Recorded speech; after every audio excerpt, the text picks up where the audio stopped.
একটা মানুষ আর কত সহ্য করতে পারে? তাই কঠিন থেকে কঠিন একটা সিদ্ধান্ত নিয়েছি আজ। না, আমি আর এই স্বার্থপর দুনিয়াতে থাকবো না। আমার জন্যই সবকিছু হচ্ছে। না ফেরার দেশে চলে যাব, তাহলে আর কারোর কোনো সমস্যা হবে না। বাবার আর ছোট বোনের চোখ ফাঁকি দিয়ে হুইল চেয়ারে বসে চাকা ঠেলতে ঠেলতে বাড়ি থেকে বের হয়ে মেন রোডে চলে আসলাম। সবাই হয়তো ভিক্ষুক ভাবছে, তাই হয়তো কিছুই বলছে না। সামনের দিক থেকে হাই স্পিডে একটা মাইক্রো গাড়ি আমার দিকে এগিয়ে আসছে। আমার মৃত্যু যেন আমি দেখতে পাচ্ছি। মরার আগে বাবা আর আমার ছোট বোনটার চেহারা ভেসে উঠল। জলে ভেজা চোখ জোড়া বন্ধ করে নিলাম। গাড়ি ক্রসে ব্রেক করলে যেমন শব্দ হয়, ঠিক তেমন শব্দ আমার কানে বাজতে লাগলো। মনে হলো এই হয়তো আমার প্রাণটা এখনই বের হয়ে গেল। কিন্তু না, বেশ কিছু সময় হয়ে গেল, তারপরও কিছু হলো না। তাই ধীরে ধীরে চোখ খুলতে লাগলাম। চোখ খুলে সামনে একজন রূপবতী একটা মেয়েকে দেখলাম। রাগী চোখে কোমরে হাত রেখে আমার দিকে তাকিয়ে আছে। আশেপাশে বেশ ভিড় জমে গিয়েছে। হঠাৎ করে গালের মধ্যে বেশ অনেকটা ব্যথা অনুভব করলাম। মেয়েটা আমাকে অনেক জোরে একটা থাপ্পড় দিয়ে বলতে লাগলো, এই আপনার সমস্যা কি? হুঁশ থাকে না আপনার? এইভাবে রাস্তার মাঝখানে চলে আসছেন। আমি যদি ঠিক সময় ব্রেক না করতাম তাহলে তো বড় ধরনের একটা দুর্ঘটনা ঘটে যেতে পারতো এবং আপনি কি মারাও যেতে পারতেন। হ্যাঁ, আমি মরতেই চাই। তার জন্যই তো মাঝ রাস্তায় আসছি। গাড়িটা আমার উপর দিয়ে চালিয়ে দিলেই তো পারতেন। মেয়েটা হয়তো আমার এমন কথা শোনার জন্য প্রস্তুত ছিল না, তাই অবাক হয়ে আমার দিকে তাকিয়ে আছে। আর মেইন রোডে ঘটনাটা ঘটার কারণে বেশ জ্যামও লেগে গিয়েছে। আবার কয়েকজন লোক চিল্লিয়ে চিল্লিয়ে বলতে লাগলো, আরে আপা, আপনারা রাস্তায় জ্যাম লাগাইয়া রাস্তায় কি নাটক শুরু করে দিছেন?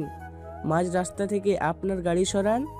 আর ভাই, আপনি পঙ্গু মানুষ, ভিক্ষা কইরা খান, ভালো কথা। তাই বইলাম মেইন রোডে ভিক্ষা করিতে আসবেন? যত সব। এখন মাঝখানে না থাইকা সাইডে যান। লোকগুলোর কথা শুনে আমি হুইল চেয়ারটা ঘুরিয়ে রাস্তার পাশে যাব, এমন সময় চেয়ারটা অন্যদিকে ঘুরে সামনের দিকে চলতে লাগলো। কে আমাকে সামনের দিকে ঠেলে নিয়ে যাচ্ছে তাকে দেখার জন্য পিছনে তাকিয়ে দেখি ওই মেয়েটা। তাই আমি মেয়েটাকে জিজ্ঞেস করলাম, আরে কি করছেন আপনি? আমাকে কোথায় নিয়ে যাচ্ছেন? মেয়েটাকে অনেকবার বললাম আমাকে কোথায় নিয়ে যাচ্ছেন, কিন্তু মেয়েটা কিছু না বলেই তার গাড়ির সামনে নিয়ে এসে একজন লোককে ডাক দিয়ে বলতে লাগলো। এই যে ভাইয়া, একটু সাহায্য করুন না প্লিজ। দুইজন লোক এগিয়ে আসলো আর একজন বলতে লাগলো, জি বলেন, কিভাবে সাহায্য করতে পারি আপনাকে?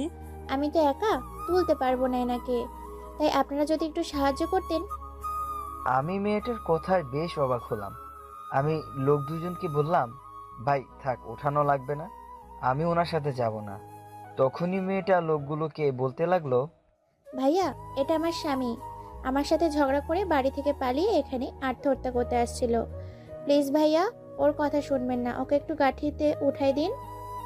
লোকগুলো মেয়েটার কথা বিশ্বাস করে নিল আর আমাকে জোর করে মেয়েটার গাড়িতে উঠিয়ে দিল। মেয়েটা লোকগুলোকে ধন্যবাদ দিয়ে আমার সাথে কোনো প্রকার কথা না বলে সিট বেল্ট বেঁধে দিয়ে ড্রাইভ করতে লাগলো। এবার আমার বেশ রাগ হয়ে গেল, তাই একটু রাগী গলায় বলতে লাগলাম, আজব তো, এই আপনি এগুলো কি শুরু করছেন বলুন তো? আর আমাকে কোথায় বা নিয়ে যাচ্ছেন? এবার মেয়েটা আমার দিকে একটু তাকিয়ে আবার চোখ সরিয়ে নিয়ে বলতে লাগলো, আপনারই তো অনেক মরার শখ, তাই না? এভাবে রাস্তাঘাটে মরতে গেলে বেঁচে যাওয়ার সম্ভাবনা রয়েছে। তাই আমি আপনাকে নিজে হাতে মারবো, যাতে কারো আপনার আর কষ্ট করে মরতে না হয়। দেখুন ফাইজলামি বাদ দেন। মেয়েটা আমাকে আর কথা বলতে না দিয়ে একটু ধমকে সুরে বলতে লাগলো, এই, আপনি এত কথা বলেন কেন? আমি বাচাল মানুষ, একদমই দেখতে পারি না। আর ভয় পাচ্ছেন কেন? আপনি তো নিজেই মরতে চাচ্ছিলেন। আর যদি আপনাকে মেরেই ফেলি তাহলে এত তো আপনার আফসোস করার কথা না। এখন চুপ করে বসে থাকেন তো। আমার মাথা এমনিতেই গরম হয়ে আছে। যেখানে নিয়ে যাই চুপচাপ আমার সাথে সেখানে যেতে থাকুন। আমি ভালো করে বুঝতে পারলাম এই মেয়েকে বলে কিছুই হবে না, তাই আর কথা বাড়ালাম না। আর আমাকে নিয়ে গিয়ে মেরে ফেললেও আমি কিছুই মনে করব না। আমি তো আমার মৃত্যুই চাই। মিনিট 20 পর একটা অট্টালিকার সামনে গাড়িটা থেমে গেল। মেয়েটা নেমে গিয়ে আমার পাশে এসে গাড়ির জানালা দিয়ে মুখ ঢুকিয়ে আমাকে বলতে লাগলো, এখানে একটু বসুন, আমি লোক পাঠাচ্ছি, ওরা আপনাকে ভেতরে নিয়ে আসবে। মেয়েটা কথাগুলো বলেই চলে গেল। মেয়েটার হাবভাব দেখে বেশ অবাক হচ্ছি। আমার মতো পঙ্গু একটা ছেলেকে এত বড় বাড়িতে নিয়ে আসলো। কিছু সময় পর 4জন লোক আসলো আর আমাকে খুব যত্নে গাড়ি থেকে নামিয়ে হুইল চেয়ারে বসিয়ে বাড়ির ভিতরে নিয়ে গেল। আমি বাড়িটা দেখে অনেক অবাক হলাম। মেয়েটা আসলে অনেক বড় লোক, বাবার অনেক টাকা হয়তো। কখন যে বাড়ির ভিতর চলে আসছি খেয়ালই করি নাই। মেয়েটার কথাই হুঁশ ফিরল আমার। আমাকে যেই লোকগুলো নিয়ে আসলো তাদেরকে বলতে লাগলো, আচ্ছা, আপনারা এবার যেতে পারেন। আর শাহাদাত ভাই, আপনি আমার পাশের রুমটা গুছিয়ে পরিপাটি করে রাখবেন এখন। সবাই চলে গেল আর মেয়েটা আমাকে একটা রুমে নিয়ে গেল। দেয়ালে মেয়েটার ছবি দেখে বুঝতে পারলাম এই ঘরেই মেয়েটা থাকে। কিছু সময় পর একজন বয়স্ক লোক আসলো আর ঘরের বাইরে থেকে বলতে লাগলো, মুবাশিরা মা আসবো?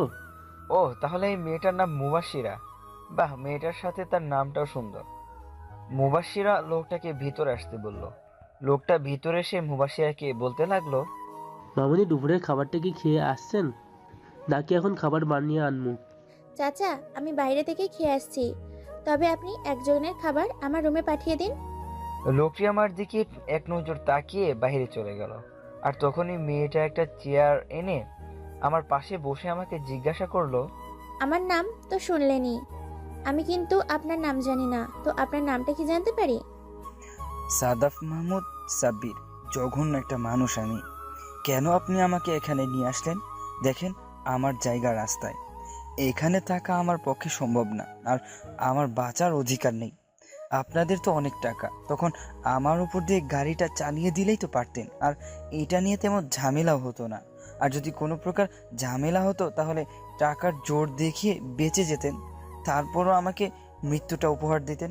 আমার না এক মুহূর্তের জন্য বাঁচতে মন চাচ্ছে না। মেয়েটা আমার কথাগুলো খুব মনোযোগ দিয়ে শুনছিল। তখনই সেই বয়স্ক লোকটা খাবার নিয়ে আসলো। তখন মুবাশিরা আমাকে থামিয়ে দিয়ে বলতে লাগলো, চাচা, আপনি খাবারটা আমার কাছে দিয়ে চলে যান, আর আমার রুমের আশেপাশে যেন কেউ না আসে। লোকটা চলে গেল আর মুবাশিরা আমাকে খাবারের প্লেটটা এগিয়ে দিয়ে বলতে লাগলো, আপনি খেয়ে নিন, আমি ফ্রেশ হয়ে আসি, তারপর আপনার সাথে কথা হবে। কথাগুলো বলেই মুবাশিরা কাপড় নিয়ে ওয়াশরুমে চলে গেল। আমার এখন একদমই খেতে ইচ্ছে করছে না, আমার শুধু মরতে ইচ্ছে করছে। কারণ আমার এই পৃথিবীতে আপন বলতে আর কেউ নেই। মাথার মধ্যে অনেক চিন্তা ভাবনা ঘুরপাক খাচ্ছে, আর আমার যখন একটু বেশি চিন্তা হয় তখন অটোমেটিক ঘুম চলে আসে। আর আমার এখন সত্যি সত্যি অনেক ঘুম পাচ্ছে। আমি এক হাতে হুইল চেয়ার টেনে আর এক হাতে খাবারটা নিয়ে টি টেবিলের উপর রেখে আস্তে করে চোখ জোড়া বন্ধ করে নিলাম। চোখ বন্ধ করার সাথে সাথে ঘুম চলে আসলো। হয়তো 30 মিনিট পর মেয়েটা রাগী গলায় আমাকে ডাকতে লাগলো, আরে আজব তো, আমি না আপনাকে খেতে বললাম, আর আপনি খাবারটা না খেয়ে এইভাবে ঘুমিয়ে পড়লেন। মরবেন ভালো কথা, তাই বলে খালি পেটে মরবেন না, খেয়ে মরবেন। আপনি আসলেই কেমন জানি একটা লোক। আপনার মতো মানুষ আমি আগে কখনো দেখিনি। এখন খাবারটা খেয়ে নিন, তারপর আপনার জীবনের কাহিনীটা আমাকে বলে মরিয়েন। এখন আমি আপনাকে আর বাধা দিব না। মুবাশিরা খাবারটা এগিয়ে দিয়ে কথাগুলো বলল। আমি খাবারের প্লেট নিচ্ছি না দেখে মুবাশিরা বলতে লাগলো, আপনি নিজ হাতে না খেলে কি আর করার, আমি আবার সব কাজ জোর করে করিয়ে নিতে পারি, আর এটা একটা গুণও বলতে পারেন। কথাটা বলে মুবাশিরা আমাকে খাটের সামনে নিয়ে গেল আর সে খাটের ওপর বসে পড়ল। তারপর খাবার মেখে আমার মুখে ধরলো। আমি খাচ্ছি না দেখে মুবাশিরা চোখ কুচকিয়ে রাগিয়ে গলায় বলতে লাগলো, দেখেন, আমি কিন্তু একটু বেশিই জেদি, তবে এইসব জেদ আমার কাছে খাটবে না। আপনি নিজে খাবারটা খাবেন না, এখন আমি আপনাকে খাইয়ে দিতে চাচ্ছি, তা আপনি খেতে রাজি হচ্ছেন না। আমি কিন্তু এখন কাজের লোকগুলোকে ডেকে এনে আপনাকে জোর করে খাওয়াবো, তাই এখন ভালো ছেলের মতো খাবারটা খেয়ে নিন। বাধ্য হয়ে আমাকে খাবারটা খেতে হচ্ছে। মেয়েটা আমাকে খাইয়ে দিচ্ছে আর মুচকি মুচকি হাসছে। খাওয়া শেষ করে মেয়েটা আমাকে বলতে লাগলো, তো এবার বলেন, আপনার কি এমন কষ্ট যে আত্মহত্যা মহাপাপ জানা সত্ত্বেও সেটা বেছে নিলেন? আমি আপনাকে বলতে বাধ্য নই। আপনি দয়া করে আমাকে রাস্তায় দিয়ে আসুন, নয়তো মেরে ফেলুন। আমি আর কারোর বোঝা হয়ে থাকতে চাই না। আরে ধ্যাত, আপনাকে সোজাভাবে বললে আপনি রাজি হবেন না, সেটা আমি ভালো করে বুঝতে পারছি। তাই আঙুলটা একটু বাঁকা করতেই হবে। আপনি যদি বলতে তাহলে এই বাসা থেকে এক পাও নড়তে পারবেন না। আর আপনার কি পা আছে? যেই নড়বেন, যাই হোক বলে ফেলেন। বাহ, আপনিও শেষমেশ আমার পা নিয়ে কথা বললেন। আসলেও একটা মানুষ যদি কোনো দিক দিয়ে অসুস্থ থাকে তাহলে তাকে শুধু অবহেলায় পেতে হয়। সবাই আবার এই অবহেলা পায় না। আমার মতো কিছু সংখ্যক মানুষই এই অবহেলার শিকার। মুবাশিরা আমার মুখের কথা কেড়ে নিয়ে নরম সুরে বলতে লাগলো, সরি, আসলে আমি ওইভাবে বলতে চাইনি, মাফ করবেন আমাকে। ইটস ওকে, থাক। মরার আগে আপনাকে বলেই যাই কেন আমি মরতে চাই। শুনুন তাহলে, আমি আগে পঙ্গু ছিলাম না। আমিও 8-10 জনের মতো হাঁটতে পারতাম, লাফাতে পারতাম, সব করতে পারতাম। আর সেই সময় আমার কোনো দুঃখও ছিল না। আমি যখন ছোট্ট বাচ্চা ছিলাম তখন আমার আম্মু একটা অ্যাক্সিডেন্টে মারা যায়। আমার বাবা আমার কথা ভেবে আরেকটা বিয়ে করেন। আমার সৎমাও আমাকে অনেক ভালোবাসতো, নিজের ছেলের মতোই আগলে রাখতো। আমার যখন 8 বছর হয় তখন আমার একটা ছোট বোন হয়। তখন আমি রাজার মতোই আমার বাবার রাজ্য চালনা করি। ছোট বোনটাকে অনেক ভালোবাসি, বোনটাও আমাকে ভালোবাসে। যখন ক্লাস 10-এ উঠি তখন একটা বেইমানের প্রেমে পড়ি। মেয়েটাও আমার সাথে ভালোবাসার অভিনয় করে। ওই বেইমানটার নামই তো বললাম না, ওর নাম তানজিলা। আমার বন্ধুরা আমাকে বলতো তানজিলা নাকি আমার সাথে প্রেমের অভিনয় করছে, কিন্তু আমি সেটা বিশ্বাস না করে তাকে অবুঝের মতো ভালোবেসেই গিয়েছি। যখন আমি ইন্টার ফাইনাল ইয়ারে ভালো একটা রেজাল্ট নিয়ে বাড়ি ফিরছিলাম তখনই আমার অ্যাক্সিডেন্টে আমি পঙ্গু হয়ে গেলাম। ডাক্তার বলেছিল সিঙ্গাপুর গিয়ে অপারেশন করলেই আমি আগের মতো হাঁটতে পারবো। কিন্তু কি আর করার, মধ্যবিত্ত ছিলাম, বাবার লাখ লাখ টাকা নাই। তাই আমি হাঁটার স্বপ্ন দেখা বাদ দিয়ে দিলাম। আর তখনই সবার আসল রূপ আমি দেখতে পাই। আমার সৎমা তার আসল রূপ দেখিয়ে দিল। বাবা যখন বাসায় থাকতো না তখন আমার সৎমা আমাকে আঘাত করতো আর বলতো, মরতে পারলি না জানোয়ার, আমি তো চাইতাম তুই মরে যা। আমি আল্লাহর কাছে সব সময় চাইতাম তুই যেন মরে যা। আল্লাহ আমার অর্ধেক দোয়া কবুল করে, আমাদের ঘাড়ে চাপিয়ে দিল। মরতে পারিস না, এখন তো তোর আরও শান্তি, শুধু বসে বসে খেতে পারবি। মা এই কথাগুলো বলতো আর আমাকে সতর্ক করতো যাতে আমি যেন এই সব কিছু বাবাকে না বলি। তখন আমার সৎমা আমার বোনকে আমার কাছে আসতে দিত না, আর আমাকে খাবারও দিত না। আমার বোনটা আমাকে লুকিয়ে লুকিয়ে খাবার দিয়ে যেত। একদিন আমার বন্ধু রাকিব আমাকে দেখতে আসে। সাদাব, তোর এখন কি অবস্থা রে? এই তো আগের মতোই। জানিস সাদাব, আমরা সকল বন্ধুরা তোকে অনেক মিস করি। বন্ধু মহল্লাটা এখন কেমন জানি ফাঁকা ফাঁকা লাগে। আচ্ছা বাদ দে ওসব কথা, আমার কপালে যা লেখা ছিল তাই হয়েছে। আচ্ছা তানজিলার কি খবর? তানজিলার কথা শুনে রাকিবের মুখটা কেমন জানি হয়ে গেল আর আমাকে বলতে লাগলো, তোকে আমি আগেই বলেছিলাম এই মেয়েটা একদমই ভালো না, অন্য ছেলের সাথে ওর সম্পর্ক আছে। তুই আমার কথা বিশ্বাসই করিস না। দেখ, তোকে কি একবারও দেখতে আসে নাই। তানজিলা এখন সিনিয়র একটা ভাইয়ের সাথে সম্পর্কে জড়িয়েছে। আমি তানজিলাকে তোর কথা বলেছিলাম, সে কি বলে জানিস? সে বলে, সাদাবের সাথে আমার যায় না। প্রথমত সাদাব গরিব মধ্যবিত্ত পরিবারের ছেলে, ও কখনো আমার আশা পূরণ করতে পারবে না। আর এখন তো কোনোভাবেই সম্ভব না, কারণ সাদাব এখন পঙ্গু, ও তো নিজেই অক্ষম। আশা করি রাকিব ভাই, আমি আপনাকে কি বোঝাতে চাচ্ছি। ওকে, বাই। আর আপনার বন্ধুকে বলে দিবেন সে যেন আমার আশায় বসে না থাকে, তার মতো পঙ্গু একটা মেয়েকে বিয়ে করে নেই যেন। যাকে আমি নিজের জীবনের চেয়েও বেশি ভালোবাসতাম তার এমন কথা শুনে সবচাইতে বেশি কষ্ট পাই। আর কাছের মানুষের কাছ থেকে অবহেলা পেলে সেটা আসলে সহ্য করার মতো না। আর এই দিকে আমার সৎমা আমার উপর আরও বেশি অত্যাচার শুরু করে দেয়। বাবার সামনে অনেক ভালো মানুষ সেজে থাকে, আর বাবা যখন কাজের জন্য বাইরে যায় তখন আমার সৎমা তার আসল রূপে ফিরে আসে আর দিনের পর দিন আমায় অসহ্য যন্ত্রণা দিতে থাকে, যেটা সহ্য করার চাইতে মরাই অনেক ভালো। মরলে হয়তো এমন যন্ত্রণা আর সহ্য করতে হবে না, অন্তত কারোর বোঝা হয়ে বেঁচে থাকতে হবে না। তাই তো কঠিন একটা সিদ্ধান্ত নিয়ে এই মায়ার দুনিয়া ত্যাগ করার জন্য আত্মহত্যা মহাপাপ জানা সত্ত্বেও সেটাই বেছে নিয়েছিলাম। বাট আপনি আমার উপর দরদ দেখিয়ে এখনও বাঁচিয়ে রেখেছেন। এত সময় মেয়েটার দিকে তাকাই, এখন মেয়েটার দিকে তাকিয়ে দেখি মেয়েটা চোখের কোণায় জল। আরে আপনি কান্না করছেন কেন? মেয়েটার চোখের জল মুছে নিয়ে বলতে লাগলো, না না, তেমন কিছু না। আচ্ছা, আপনি কি আমাদের সাথে থাকবেন? এখানে আপনাকে কেউ কিচ্ছু বলবে না। করুণা করতে চাচ্ছেন নাকি সহানুভূতি দেখাচ্ছেন নাকি সাহায্য করতে চাচ্ছেন? আমার কোনোটারই দরকার নেই। আপনি বরং আমাকে রাস্তায় দিয়ে আসুন। আমার জন্য মৃত্যুটাই বেস্ট। আমার কথা শুনে মুবাশির একটু রাগী গলায় বলতে লাগলো, আরে, আপনি তো একটা কাপুরুষ, কথায় কথায় শুধু মরতে চান। আপনি পঙ্গু তো কি হয়েছে, আপনিও সফল হবেন। নিজেকে সবসময় এত ছোট করে দেখেন কেন? আর আপনাকে একটা অপারেশন করালে আপনি আবার হাঁটতে পারবেন। আপনি হাসালেন? অপারেশন? অপারেশন করাতে কত টাকা লাগবে আপনি জানেন? 10 লক্ষ টাকা লাগবে। আর এই টাকা আমার বাবাকে বিক্রি করলেও পাওয়া যাবে না। শুধু শুধু স্বপ্ন দেখা আমার মানায় না। আমাকে মানায় সবাইকে মুক্তি দেওয়া, আর আমি মরলেই সবাই মুক্তি পাবে। এবার মুবাশির বেশি রেগে গেল আর চিৎকার করে বলতে লাগলো, আসলেই একটা কাপুরুষ। আসলে আপনার কোনো যোগ্যতা নেই। আপনার আসলেই বাঁচার কোনো অধিকার নেই। মরতে চাইছেন না আপনি? ঠিক আছে, আপনার আশাটা আমি পূরণ করে দিচ্ছি। 10 মিনিট ওয়েট করেন শুধু। একটা কাপুরুষ জানি কোথাকার। কথাগুলো খুব রেগেই বলে চলে গেল। আমার চোখ জোড়া আবার জ্বলে ভরে গেল। আসলে আমি হয়তো একটা কাপুরুষ। মিনিট 20 পর মুবাশির একটা ইঞ্জেকশন নিয়ে আসলো আর দাঁতের সাথে দাঁত চেপে বলতে লাগলো, এই যে বিষ নিয়ে আসছি, এখন এটা আপনার শরীরে পুশ করলেই আপনি কিছু সময়ের মধ্যে মারা যাবেন। ঠিক আছে, এবার চোখ বন্ধ করুন, আপনার আশা পূরণ করে দিই। কাপুরুষ কোথাকার, ছি!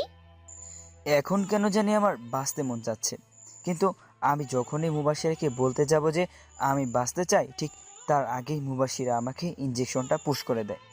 আস্তে আস্তে আমার চোখ বন্ধ হতে লাগলো। হাজার চেষ্টা করেও খোলা রাখতে পারলাম না চোখ। এবার মনে হয় সত্যি সত্যি আর বাঁচবো না। অবশেষে হাজার চেষ্টা করেও আর চোখটা খোলা রাখতে পারলাম না। বলতেও পারলাম না যে আমি বাঁচতে চাই। এইদিকে মুবাশিরা বিশ্বজয়ের একটা হাসি দিয়ে মুবাশিরার তার বাবাকে ফোন দিয়ে বলতে লাগলো, হ্যালো বাবা, সিঙ্গাপুরের 2টা টিকিটের ব্যবস্থা করে, আর সিঙ্গাপুরের সবচেয়ে বড় আর নামকরা একটা হসপিটাল এবং সার্জারি ডক্টরের ব্যবস্থা করো, এমার্জেন্সি। মোবাইলের ওপাশ থেকে মুবাশিরের বাবা ভয় পেয়ে অস্থির হয়ে বলতে লাগলো। মুবাশশরা মা, কি হয়েছে? মুবাশিরের তার বাবার মুখের কথা কেড়ে নিয়ে বলতে লাগলো, ও বাবা, আমাকে আর একটা প্রশ্ন করবা না, তোমাকে যা বলছি তাই করো, রাখলাম। কথাগুলো বলেই মুবাশিরা তার বাবাকে আর কথা বলতে না দিয়েই কল কেটে দিল আর ঘুমন্ত সাদাফের সামনে বসে বলতে লাগলো, কাপুরুষ একটা, খবিশ কোথাকার, মরতে চাইলেই কি মরা যায়? আমি নাকি তার উপর করুণা করেছি, সহানুভূতি দেখিয়েছি, সাহায্য করেছি। হ্যাঁ, আমি তাই করেছি। যদি একটা প্রাণ বাঁচাতে হয় তাহলে আমি করুণাই করেছি, সহানুভূতি করেছি, সাহায্য করেছি। যাক বাবা, ভাগ্যিস বাবার ঘুমের ইঞ্জেকশনটা ছিল, না হলে তো এই কাপুরুষিকতা শুনতে শুনতে অজ্ঞানী হয়ে যেতাম। কথাগুলো বলেই মুবাশিরা তাদের ফ্যামিলি ডাক্তারকে ফোন দিয়ে বাসায় আসতে বলল। কিছু সময় পর ফ্যামিলি ডাক্তার আসে আর মুবাশিরা ডাক্তারের কাছ থেকে কিছু পরামর্শ নিল যে সাদাফের অপারেশন করে ভালো হতে হতে কতদিন সময় লাগবে। তখন ডাক্তার মুবাশিরারকে বলে, আসলে মামুনি, অপারেশন ভালো মতো হয়ে গেলে 4 থেকে 6 মাসের মধ্যে ও হাঁটতে পারবে, আশা করা যায়। আরও অনেক কিছু বলে ডাক্তার চলে গেলেন। আর ওইদিকে মুবাশিরের বাবা তাড়াতাড়ি অফিস থেকে চলে আসে আর সোজা মুবাশিরের রুমে ঢুকে পড়ে আর দেখে বেডের উপর একটা ছেলে ঘুমিয়ে আছে। আর মুবাশিরা ছেলেটার মাথার পাশে বসে ছেলেটার মাথায় হাত বুলিয়ে দিচ্ছে। মুবাশিরের বাবা স্বস্তির একটা নিঃশ্বাস নিল যে তার মেয়ের কিছু হয়নি। কিন্তু এই ছেলেটাকে ভুরুকুচকে সামনে মেয়ের দিকে এগিয়ে গলা খাকারি দিয়ে বলতে লাগলো, মামনি, কি হয়েছে? জানো আমি কত টেনশনে ছিলাম, তোমার কিছু হয়ে গেল নাকি? আর এই ছেলেটা কে? মুবাশিরা বেড থেকে নেমে গিয়ে তার বাবার সামনে গিয়ে একটু রাগী গলায় বলতে লাগলো, উফ বাবা, আমি তোমাকে ওর সম্পর্কে কিছু বলতে বাধ্য নই। আর তুমি সিঙ্গাপুর যাওয়ার ব্যবস্থা না করে আমাকে এখন প্রশ্ন করার জন্য অফিস থেকে বাসায় চলে আসছো। মুবাশিরের এমন কথায় তার বাবা কোনো কষ্টই পেল না, কারণ মুবাশিরের ছোট থেকেই এমন রাগী আর একরোখা একটা মেয়ে। এমন হয়তো হতো না, কিন্তু মা মরা মেয়ে, মায়ের ভালোবাসা পায়নি, হয়তো এই কারণেই মুবাশিরা এমন হয়ে গিয়েছে। তবে মেয়েটা যতই রাগী হোক না কেন, মনের দিক থেকে মেয়েটা বেশ ভালো। অবশেষে ঘুমন্ত সাদাফকে নিয়ে পাড়ি জমালো সিঙ্গাপুরে। মুবাশিরা একাই আসতে চেয়েছিল, কিন্তু মুবাশিরের বাবা তার সাথে করে একজন ছেলে অ্যাসিস্ট্যান্ট পাঠিয়ে দিয়েছে। মুবাশিরের বাবা মাত্র একদিনের মধ্যে তাদের সিঙ্গাপুর যাওয়ার ব্যবস্থা করে ফেলে। সিঙ্গাপুরের সবচেয়ে ভালো এবং বড় হসপিটালে সাদাফকে অ্যাডমিট করানো হয়। এই 2 দিন স্যালাইনের মধ্যে সাদাফের খাওয়ার ব্যবস্থা করা হয়েছে, তাই কোনো রকম সমস্যা হয়নি। অপারেশন থিয়েটারের সামনে পায়চারি করছে মুবাশির। প্রায় 2 ঘন্টা হয়ে গেল, এখনও অপারেশন শেষ হয়নি। আরও 1.5 ঘন্টা পর ডাক্তার মাস্ক খুলতে খুলতে বের হলেন। মুবাশিরা দৌড়ে গিয়ে ডাক্তারকে বলে, ডক্টর, পেশেন্টের এখন কি খবর? অপারেশন কি সাকসেসফুল হয়েছে? ডাক্তার একটা মুচকি হাসি দিয়ে মুবাশিরাকে শান্ত হতে বলে। ডাক্তার বলা শুরু করলো, রিল্যাক্স হয়ে দাঁড়ান। আমরা আমাদের সর্বোচ্চ দিয়ে চেষ্টা করছি এবং আমরা এতে সফল হয়েছি। তবে পেশেন্টকে অতিরিক্ত ঘুমের ওষুধ দেওয়া হয়েছে। তার কারণে পেশেন্ট শারীরিক অনেক দুর্বল, আর পেশেন্টের জ্ঞান ফিরতে কিছুটা লেট হবে, কারণ তাকে একটু বেশি ঘুমের ইঞ্জেকশন দেওয়া হয়েছিল। আর 3 মাস বেডে রেস্ট থাকতে হবে। 3 মাসে পেশেন্ট মোটামুটি হাঁটতে পারবে। 3 মাস পর আপনারা পেশেন্টকে নিয়ে বাড়ি ফিরতে পারবেন, আর পেশেন্টের যত্ন নেবেন। আসি তাহলে। ডাক্তার কথাগুলো বলেই চলে গেলেন। মুবাশিরা স্বস্তির একটা নিঃশ্বাস নিয়ে কেবিনে ঢুকলো আর তার অ্যাসিস্ট্যান্টকে খাবার আনতে বলল। ছেলেটা খাবার আনতে চলে গেল, আর মুবাশিরা গিয়ে সাদাফের পাশে বসে মাথায় হাত বুলিয়ে দিতে লাগলো আর একা একাই বলতে লাগলো, এই ছেলে, তোকে দেখবি খুব তাড়াতাড়ি হাঁটতে শিখিয়ে দেব। 3 মাসের আগে তোকে হাঁটতে হবে। আমার জন্য হলেও তোর 3 মাসের মধ্যে হাঁটতে হবে। কথা বলছে আর মুচকি মুচকি হাসছে। মুবাশিরার ঠিক তখনই অ্যাসিস্ট্যান্ট ছেলেটা খাবার নিয়ে আসে আর বলতে লাগে, স্যারকে আপনি অনেক ভালোবাসেন তাই না? আজকাল এমন ভালোবাসা খুব কমই দেখা যায়। স্যার অনেক লাকি আপনার মতো একজন জীবনসঙ্গিনী পেয়ে, আমি এটা নিঃসন্দেহে বলতে পারি। ছেলেটার এমন কথা শুনে মুবাশিরা একটু লজ্জা পেল, তবে স্বাভাবিক হবার চেষ্টা করে বলতে লাগলো, হয়েছে, আর বলতে হবে না আপনাকে। আমাদের এখনো বিয়ে হয়নি, তবে খুব তাড়াতাড়ি হয়ে যাবে। আচ্ছা, আমার না অনেক ক্ষুধা লেগেছে, আপনিও খেয়ে নিন। আর আপনার জন্য অনলাইনে টিকিট কেটে রাখছি। আপনি রাতের ফ্লাইটে বাংলাদেশ ফেরত যাবেন। এইসব কি বলছেন ম্যাম? আপনি একা পারবেন না। আর আপনার বাবা বলেছেন যতদিন লাগে ততদিন যেন আমি আপনার সাথে থাকি। উফ, সেটা আমি দেখে নিব। আর আমি একাই থাকতে পারবো। আপনি বাংলাদেশে যাচ্ছেন মানে যাচ্ছেন। এখন খাবারটা খেয়ে নিয়ে ব্যাগ প্যাক করে রাখুন। মুবাশিরের ধমক খেয়ে ছেলেটা সব কিছু প্যাক করতে লাগলো।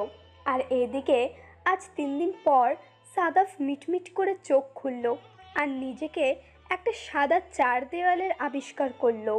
মাথাটা ঝিম ধরে আছে, কিছুই মনে পড়ছে না তার। কিন্তু আশ্চর্য ব্যাপার হচ্ছে, সে তার পায়ের শক্তি অনুভব করতে পারছে, কিন্তু পা নড়াতে গেলে ব্যথা লাগে। হঠাৎই মুবাশিরাকে কেবিনে ঢুকতে দেখে ভয় পেয়ে গেল আর ভাবতে লাগলো, আরে আমি বেঁচে আছি, কিন্তু এটা কিভাবে পসিবল? এই মেয়েটা তো আমার গায়ে ইঞ্জেকশনের মাধ্যমে বিষ পুশ করেছে। উফ, আমার মাথা কাজ করা বন্ধ হয়ে গিয়েছে। অ্যাসিস্ট্যান্ট ছেলেটাকে বিদায় দিয়ে আসতে গিয়েছিল মুবাশিরা, আর কেবিনে ঢোকার সময় সাদাফকে নড়াচড়া করতে দেখে এক প্রকার দৌড়ে গিয়ে বলতে লাগলো, আরে আরে, কি করছেন আপনি? খবরদার নড়াচড়া করবেন না। ডক্টর আপনাকে নড়াচড়া করতে নিষেধ করেছে। কি বলছেন এসব আপনি? আর আমি এখানে আসলাম কিভাবে? সেটা পরে বলবো। আপনি প্লিজ এখন একটু শান্ত হন, আমি সবকিছু আপনাকে বুঝিয়ে বলবো। মুবাশিরার কথায় সাদাফ শান্ত হয়ে চুপচাপ শুয়ে থাকলো। মুবাশিরা পাশে থাকা সুপের বাটিটা নিয়ে সাদাফকে ধরে আধো শোয়া অবস্থায় বসালো। সাদাফকে হা করতে বলে আস্তে আস্তে স্যুপ খাইয়ে দিতে লাগলো। আর এদিকে সাব্বির অবাক হয়ে মুবাশিরার দিকে তাকিয়ে থাকে। সাব্বির বেশ অবাক হচ্ছে এই মেয়ের কাণ্ড কারখানা দেখে। খাওয়া শেষ করার পরে মুবাশিরা ঔষধ খাইয়ে দিল সাদাফকে এবং সাদাফকে বলতে লাগলো, চিন্তা করার কারণ নেই, আপনি বেঁচে আছেন। আর আপনাকে আমি সেই দিনই বিষ পুশ করি নাই, ঘুমের ওষুধ পুশ করেছিলাম। আর এখন আপনি কিন্তু আমার উপর একদম রাগ করতে পারেন না। যদি রাগ করেন তাহলে কিন্তু আমি এখানেই কান্না করে দিব। আর আমরা কিন্তু বাংলাদেশে নেই, আমরা এখন সিঙ্গাপুরে আছি। আপনার সুস্থ হতে ধরেন 3 মাসের মতো সময় লাগবে। 3 মাস পর আমরা আবার দেশে ফিরব। তখন আপনি স্বাভাবিকভাবেই হাঁটাচলা করতে পারবেন। আপনি তো অনেক চালাক একটা মেয়ে। যাই হোক, এটা আমি আপনাকে শোধ করে দিব। আপনাকে অনেক ধন্যবাদ আমার মতো এরকম একটা অবহেলিত ছেলেকে সাহায্য করার জন্য। আর আপনার এই উপকার আমি আমার জীবন থাকতেও ভুলব না। মুবাশিরার যত্ন এবং কেয়ারে সাদাফ খুব তাড়াতাড়ি সুস্থ হয়ে যায়। সাদাফ এখন মোটামুটি হাঁটতে পারে। কালকে মুবাশিরা এবং সাদাফ বাংলাদেশে ফিরবে, তাই মুবাশিরা সব কিছু গোছগাছ করছে। সাদাফ মুবাশিরার প্রতি দুর্বল হয়ে পড়েছে, ভালোবাসতে শুরু করেছে। আর মুবাশিরার কাণ্ড দেখে বোঝা যায় মুবাশিরাও সাদাফকে পছন্দ করে, তবে মুখ ফুটে বলতে পারছে না। অবশেষে তারা বাংলাদেশে ল্যান্ড করলো এবং তাদের নিতে মুবাশিরার বাবা আসছেন। মুবাশিরার বাবা একটু রসিক মানুষ, তাই সাদাফকে দেখার সাথে সাথে বলতে লাগলেন, আরে জামাই বাবা, এখন কি অবস্থা তোমার? হাঁটতে চলতে সমস্যা হচ্ছে না তো? মুবাশিরের বাবার এমন উদ্ভট কথা শুনে সাদাফ মুবাশিরাকে বলতে লাগলো, আচ্ছা, আপনার বাবা কি কথাটা আমাকেই বলল? মুবাশিরা একটু লজ্জা পেয়ে তার বাবার কাছে গিয়ে কানে কানে বলতে লাগলো, উফ বাবা, আমরা এখনো কেউ কাউকে বলিনি যে একে অপরকে ভালোবাসি। তুমিও না কখন কি বলে ফেলো। বলিস না তো, কি হয়েছে? আমি বুঝতে পারছি এইটা আমার জামাই হবে। যাই হোক, বাড়ি চল, সব কিছুর ব্যবস্থা করছি খুব তাড়াতাড়ি। কিসের ব্যবস্থা করবা? কেন, তোদের বিয়ের ব্যবস্থা করব? না, আগেই না। সাদাব আমাকে যেদিন নিজে ভালোবাসার কথা বলবে তখন দেখা যাবে। আমি সাদাবকে মুখে ভালোবাসার কথা শুনতে চাই। আচ্ছা মামনি, তাই হবে। এবার চলেন বাড়িতে যাওয়া যাক। আপনাদের ছাড়া বাড়িটা একদম ফাঁকা ফাঁকা লাগছিল। মুবাশিরার যত্নে সাদাফ এখন সম্পূর্ণ সুস্থ, ঠিকমতো হাঁটতেও পারে। সাদাফ ভাবছে, এইভাবে আর এখানে থাকলে চলবে না। আমার জন্য এই মেয়ে অনেক কিছু করেছে। অপরিচিত একটা জায়গায় তো আর এইভাবে বসে বসে খাওয়া যায় না। তাদেরকে ধন্যবাদ দিলেও তাদেরকে ছোট করা হবে। তবে এখানে এভাবে পড়েও থাকতে পারি না। কথাগুলো বলেই সাদাফ মুবাশিরার রুমের উদ্দেশ্যে বের হলো। মুবাশিরার রুমের সামনে এসে এমন কথা শুনতে হবে সাদাফ ভাবতেও পারেনি। মুবাশিরা তার বাবার কাছে সাদাফকে নিয়ে বলছে, বাবা, সাদাব কিন্তু একটু তেরা টাইপের মানুষ। ও যখন অসুস্থ ছিল তখনই চলে যেতে চেয়েছিল। এখন তো হাঁটতেও পারে। আর এখন দেখবা কখন যেন এসে বলে আমি চলে যেতে চাই। তাই তুমি ওকে বুঝিয়ে আমাদের কোম্পানিতে জয়েন হতে বলো। দেখবা তোমার কথা ফেলতে পারবে না। রুমের বাহির থেকে কথাগুলো শুনে সাদাফ ভাবতে লাগলো, এই মেয়ে তো আমাকে ছাড়ছেই না, এখন আবার তাদের কোম্পানিতে জয়েন করাবে। আসলে আমার ধারণাটা সত্যিই খারাপ। সব ধনীরা এক না। হ্যাঁ, আমি তাদের কোম্পানিতে জয়েন হব এবং সফল হয়ে দেখাবো। সাদাফ কথাগুলো ভেবে আবার রুমে চলে আসে। ঠিক 2 মিনিট পর মুবাশিরার বাবা সাদাফের কাছে আসে আর সাদাফকে বুঝিয়ে বলতে লাগলো, আসলে বাবা, তোমাকে যে কি করে বলি। আচ্ছা, আমি কিন্তু তোমার বাবার মতোই। আর বাবা হয়ে যদি তোমার কাছে কিছু চাই, তাহলে কি তুমি আমায় ফিরিয়ে দেবে? জানি সন্তানেরা কখনো তার বাবাকে ফিরিয়ে দেবে না। তাই আমি চাচ্ছি কি তুমি আমার কম্পিউটারের দায়িত্বটা নাও, আর দেশের টপ বিজনেসম্যানদের মধ্যে তুমিও একজন হবে। সাদাফ ভেবেছিল হয়তো তাকে আটকে রাখার জন্য তাদের কোম্পানিতে একটা পদে কাজ দিবে, কিন্তু তার ধারণা ভুল করে দিয়ে ডিরেক্ট পুরো কোম্পানির দায়িত্বটাই দিবে, এটা আশা করেনি সাদাফ। তাই সাদাফ মুবাশিরার বাবাকে বলতে লাগলো, আঙ্কেল, আপনি এসব কি বলছেন? আপনারা আমার জন্য অনেক কিছু করেছেন। রাস্তা থেকে আমার মতো পঙ্গু একটা ছেলেকে তুলে এনে যাবতীয় সব কিছুর ব্যবস্থা করে সুস্থ করে তুললেন, আর এখন আমাকে আপনি আপনার কোম্পানি আমার হাতে তুলে দিতে চাচ্ছেন? আপনার বিশ্বাস নিয়ে আমি খেলতে পারবো না। আর তাছাড়া তো মুবাশিরা তো আছেই, মুবাশিরাকে সব বুঝিয়ে দিলেই তো পারেন। তোর বোকা ছেলে, তোমার প্রতি আমার সম্পূর্ণ বিশ্বাস আছে। আর ভবিষ্যতে কোম্পানিটা তো তোমাকেই দেখতে হবে। আর বললে মুবাশিরার কথা, সে যে রাগী, কাজ না বুঝলে কখন যে কি করে বসে আল্লাহ ভালো জানে। সবকিছুই বুঝলাম, কিন্তু ভবিষ্যতে আমাকে কেন আপনার কোম্পানির দায়িত্ব নিতে হবে সেটা বুঝলাম না। ও কিছু না, তো তুমি প্রিপারেশন নাও। আগামীকাল থেকে তুমি অফিসে নতুন এমডি হিসেবে জয়েন করছো। আর তোমাকে হেল্প করার জন্য মুবাশিরাও তোমার সাথে থাকবে। আর আজকে মুবাশিরা আর তুমি শপিংয়ে গিয়ে কিছু কেনাকাটা করে আসবে, কেমন? আমি যাই তাহলে, কেমন? মুবাশিরের বাবার যাওয়ার ঠিক কিছু সময় পরেই মুবাশিরা সাদাফের রুমে আসে। আর মুবাশিরা কিছু একটা বলতে যাবে তার আগেই সাদাফ মুবাশিরাকে বলতে লাগলো, এসব আপনি কি করলেন? আপনার বাবাকে দিয়ে ইমোশনাল ব্ল্যাকমেল করে এত বড় দায়িত্ব আমার ঘাড়ে চাপিয়ে দিলেন। আমি যদি তার বিশ্বাসটা রাখতে না পারি তাহলে? সাদাফকে থামিয়ে দিয়ে মুবাশিরা বলতে লাগলো, আরে থামুন তো, আপনি আসলে বেশি কথা বলেন। আমি জানতাম মেয়েরা হয়তো বেশি কথা বলতে পারে, কিন্তু না, আপনি তো মেয়েদের হারিয়ে দিচ্ছেন। আপনার উপর ভরসা আছে বলেই বাবা আপনাকে দায়িত্বটা দিয়েছে। আর আমি জানি আপনি কখনো বিশ্বাস ভাঙবেন না। ফ্রেশ হয়ে আসুন, লাঞ্চ করে শপিং করতে যাব, অনেক কিছু কেনাকাটা করতে হবে। কথাগুলো বলেই মুবাশিরা তাড়াতাড়ি পা চালিয়ে রুম থেকে বের হয়ে গেল। সাদাফকে একটা কথাও বলতে দিল না। অগত্যা সাদাফ ভাবাভাবি বাদ দিয়ে ফ্রেশ হতে চলে গেল। ফ্রেশ হয়ে এসে লাঞ্চ করে রেডি হয়ে মুবাশিরার সাথে শপিং করতে চলে গেল। শপিং মলে হঠাৎ সাদাফ একজনের সাথে ধাক্কা খেয়ে পড়ে যায়। তখনই মুবাশিরা সাদাফের দিকে হাত বাড়িয়ে দিয়ে রাগী গলায় বলতে লাগলো, উফ, আপনি দেখছি এখনো ভালো করে হাঁটাই শিখেন না, হাত ধরে উঠুন। সাদাফ উঠে দাঁড়ালো আর কার সাথে ধাক্কা লেগে পড়ে গেল তাকে দেখার জন্য সামনে তাকিয়ে দেখে তানজিলা নিচে চোখ বন্ধ করে পড়ে আছে। সাদাফ তানজিলাকে দেখে অবাক হয়ে গেল আর চারপাশে কি হচ্ছে তার খেয়ালই নেই। সব কিছু যেন থেমে গিয়েছে। সাদাফের চোখ জোড়া জলে ভিজে উঠল। কতদিন পর ভালোবাসার মানুষটাকে দেখতে পাচ্ছে। তবে তানজিলার করা বেইমানি করার কথা মনে পড়তেই নিজেকে সামলিয়ে নিল সে। আর তানজিলা উঠে সাদাফকে দেখে অবাক হয়ে গেল আর বলতে লাগলো, সাদাব, তুমি? আর তুমি হাঁটতে পারো? মুবাশিরা তানজিলার কথা শুনে তানজিলাকে কিছু বলতে না দিয়েই সাদাফকে প্রশ্ন করলো, সাদাব, এই মেয়েটাকে, তাকে কি আপনি চিনেন? এটাই তানজিলা। ও, এটাই সেই বেঈমান। কথাটা বলেই মুবাশিরা ঠাস ঠাস করে তানজিলাকে পুরো শপিং মলের সবার সামনে থাপ্পড় মেরে বলতে লাগলো, এই জানিস, তোর উপর আমার অনেক রাগ জমে আছে। আল্লাহর কাছে দোয়া করেছিলাম তোকে যেন শিক্ষা দিতে পারি। আল্লাহ যে এত তাড়াতাড়ি আমার আশাটা পূরণ করবে ভাবতেও পারিনি। তোর মতো বেঈমানদের এইরকম শাস্তি দেওয়াই উচিত। আর শোন, কখনো সাদাবের আশেপাশেও আসবি না, বেয়াদব মেয়ে। দাঁড়া, তোকে তো আরো কয়েকটা থাপ্পড় দিতে হবে।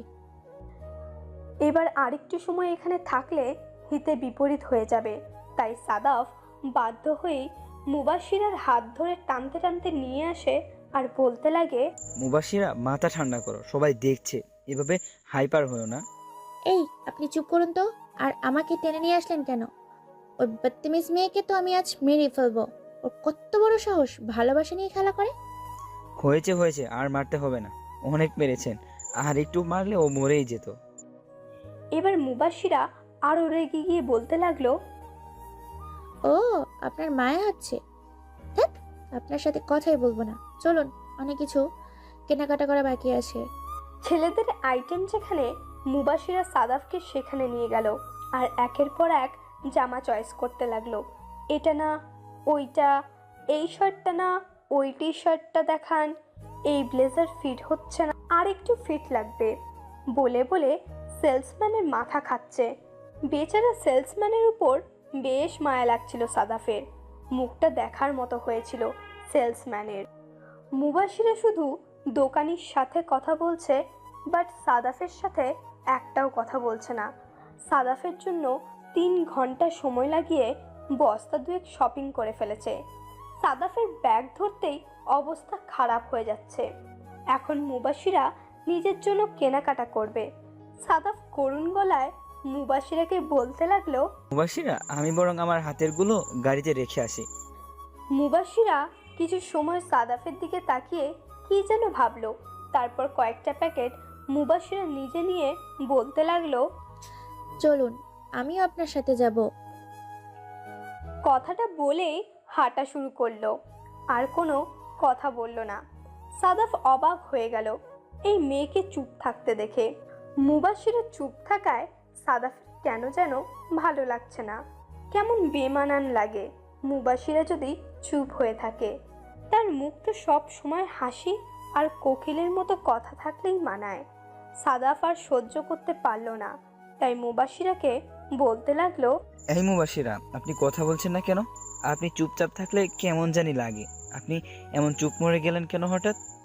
সাদাফের এমন কথা শুনে মুবাশিরা একটু মুচকি হাসি দিয়ে সাদাফের দিকে তাকায় আর নরম কণ্ঠে বলে, আপনার সাথে আর কখনো কথাই নেই।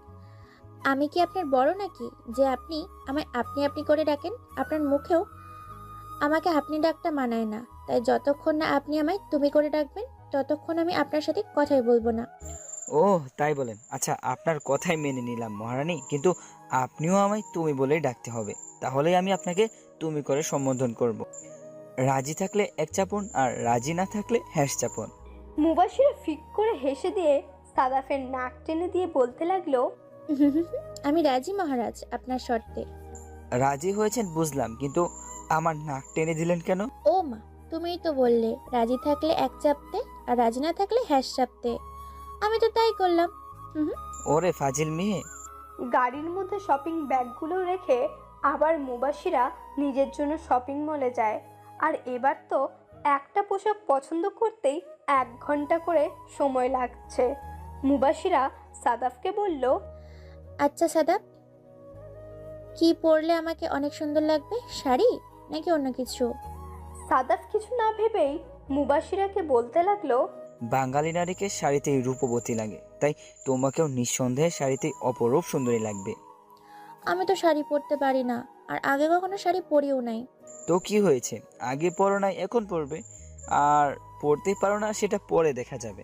আচ্ছা, তাহলে তুমি আমার একটা শাড়ি পছন্দ করে দাও। সাদাফ সেলসম্যানকে কয়েকটা শাড়ি বের করতে বলল। কয়েকটা দেখার পর নীল কালারের একটা শাড়ি পছন্দ হলো। শাড়িটা প্যাক করতে বলল।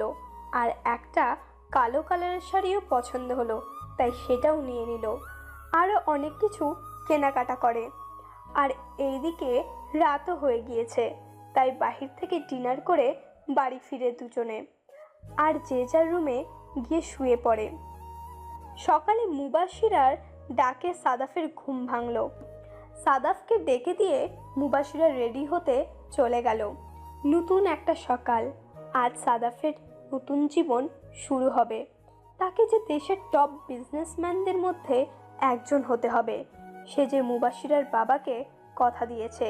সাদাফ কালো প্যান্ট, সাদা শার্ট, তার উপর কালো ব্লেজার, লম্বা চুলগুলো আঁচড়িয়ে সাইড করে রাখা, যা দেখে যে কোনো মেয়েই প্রেমে পড়তে বাধ্য। রেডি হয়ে সাদাফ রুম থেকে বের হতেই মুবাশিরার সামনে পড়ল। মুবাশিরা সাদাফের এমন একটা ঘায়েল করা লুক দেখে এক ধ্যানে তাকিয়েছে। কত সময় তাকিয়েছিল মুবাশিরার খেয়াল নেই, কিন্তু সাদাফের তুড়ি বাজানোর শব্দে মুবাশিরার ঘোর কাটে। সাদাফ তুড়ি বাজিয়ে বলতে লাগলো, হেই মিস, কোথায় হারিয়ে গেলে? আর এভাবে আমার দিকে তাকিয়ে আছো কেন? সাদাফের এমন কথায় মুবাশিরা বেশ লজ্জা পেল, তাই মাথা নিচু করে সাদাফকে বলতে লাগলো, সাদাব, তোমার হাতটা দাও তো। কেন, তুমি আমার হাত দিয়ে আবার কি করবে? আরে দাও না। সাদাফ তার হাতটা মুবাশিরার দিকে এগিয়ে দিল, আর মুবাশিরা সাদাফের হাতটা নিয়ে আঙ্গুলে কামড় দিয়ে বলতে লাগলো, আমার নজর বাদে অন্য কারো নজর যেন না লাগে। মুবাশিরা কথাটা বলেই ছুটে দৌড়ে চলে গেল। আর মুবাশিরের এমন কাণ্ডে সাদাফ বোকা বনে গেল, আর কিছু একটা ভেবে ঠোঁটের হাসির ছিলেকে ফুটে উঠল। সাদাফ মুচকি একটা হাসি দিয়ে মাথা হালকাভাবে চাপড় মেরে খাবার টেবিলের দিকে হাঁটা দেয়। খাবার টেবিলে মুবাশিরা আর তার বাবা সাদাফের জন্য অপেক্ষা করছে। সাদাফের এই লুক দেখে মুবাশিরার বাবা মুবাশিরাকে কানে কানে বলতে লাগলো, মারে, সাদাবকে দেখে আজ সব মেয়েরাই দেওয়ানা হয়ে যাবে। আল্লাহ ভালো জানে তোর কপালে কয়টা সতীন জুটবে। মুবাশিরার বাবার এমন কথা শুনে মুবাশিরার কাশি উঠে যায়, আর কাশতে কাশতে রাগী গলায় বলতে লাগলো, উফ বাবা, তুমি দেখি বিয়ের আগেই আমার সংসার ভাঙার দোয়া করছো। বুঝলাম, তুমি একটু মজা করতে ভালোবাসো, তাই বলে এইসব বলবে? সরি মামুনি, আর এইসব নিয়ে দুষ্টুমি করব না। আমার ভুল হয়ে গেছে। ওকে ওকে, আর বলতে হবে না। এবার খাওয়া শুরু করো, অফিসে তো যেতে হবে তাই না? তিনজন ব্রেকফাস্ট করে অফিসের উদ্দেশ্যে বেরিয়ে পড়ল। কিছু সময় পর অফিসে পৌঁছায় তারা।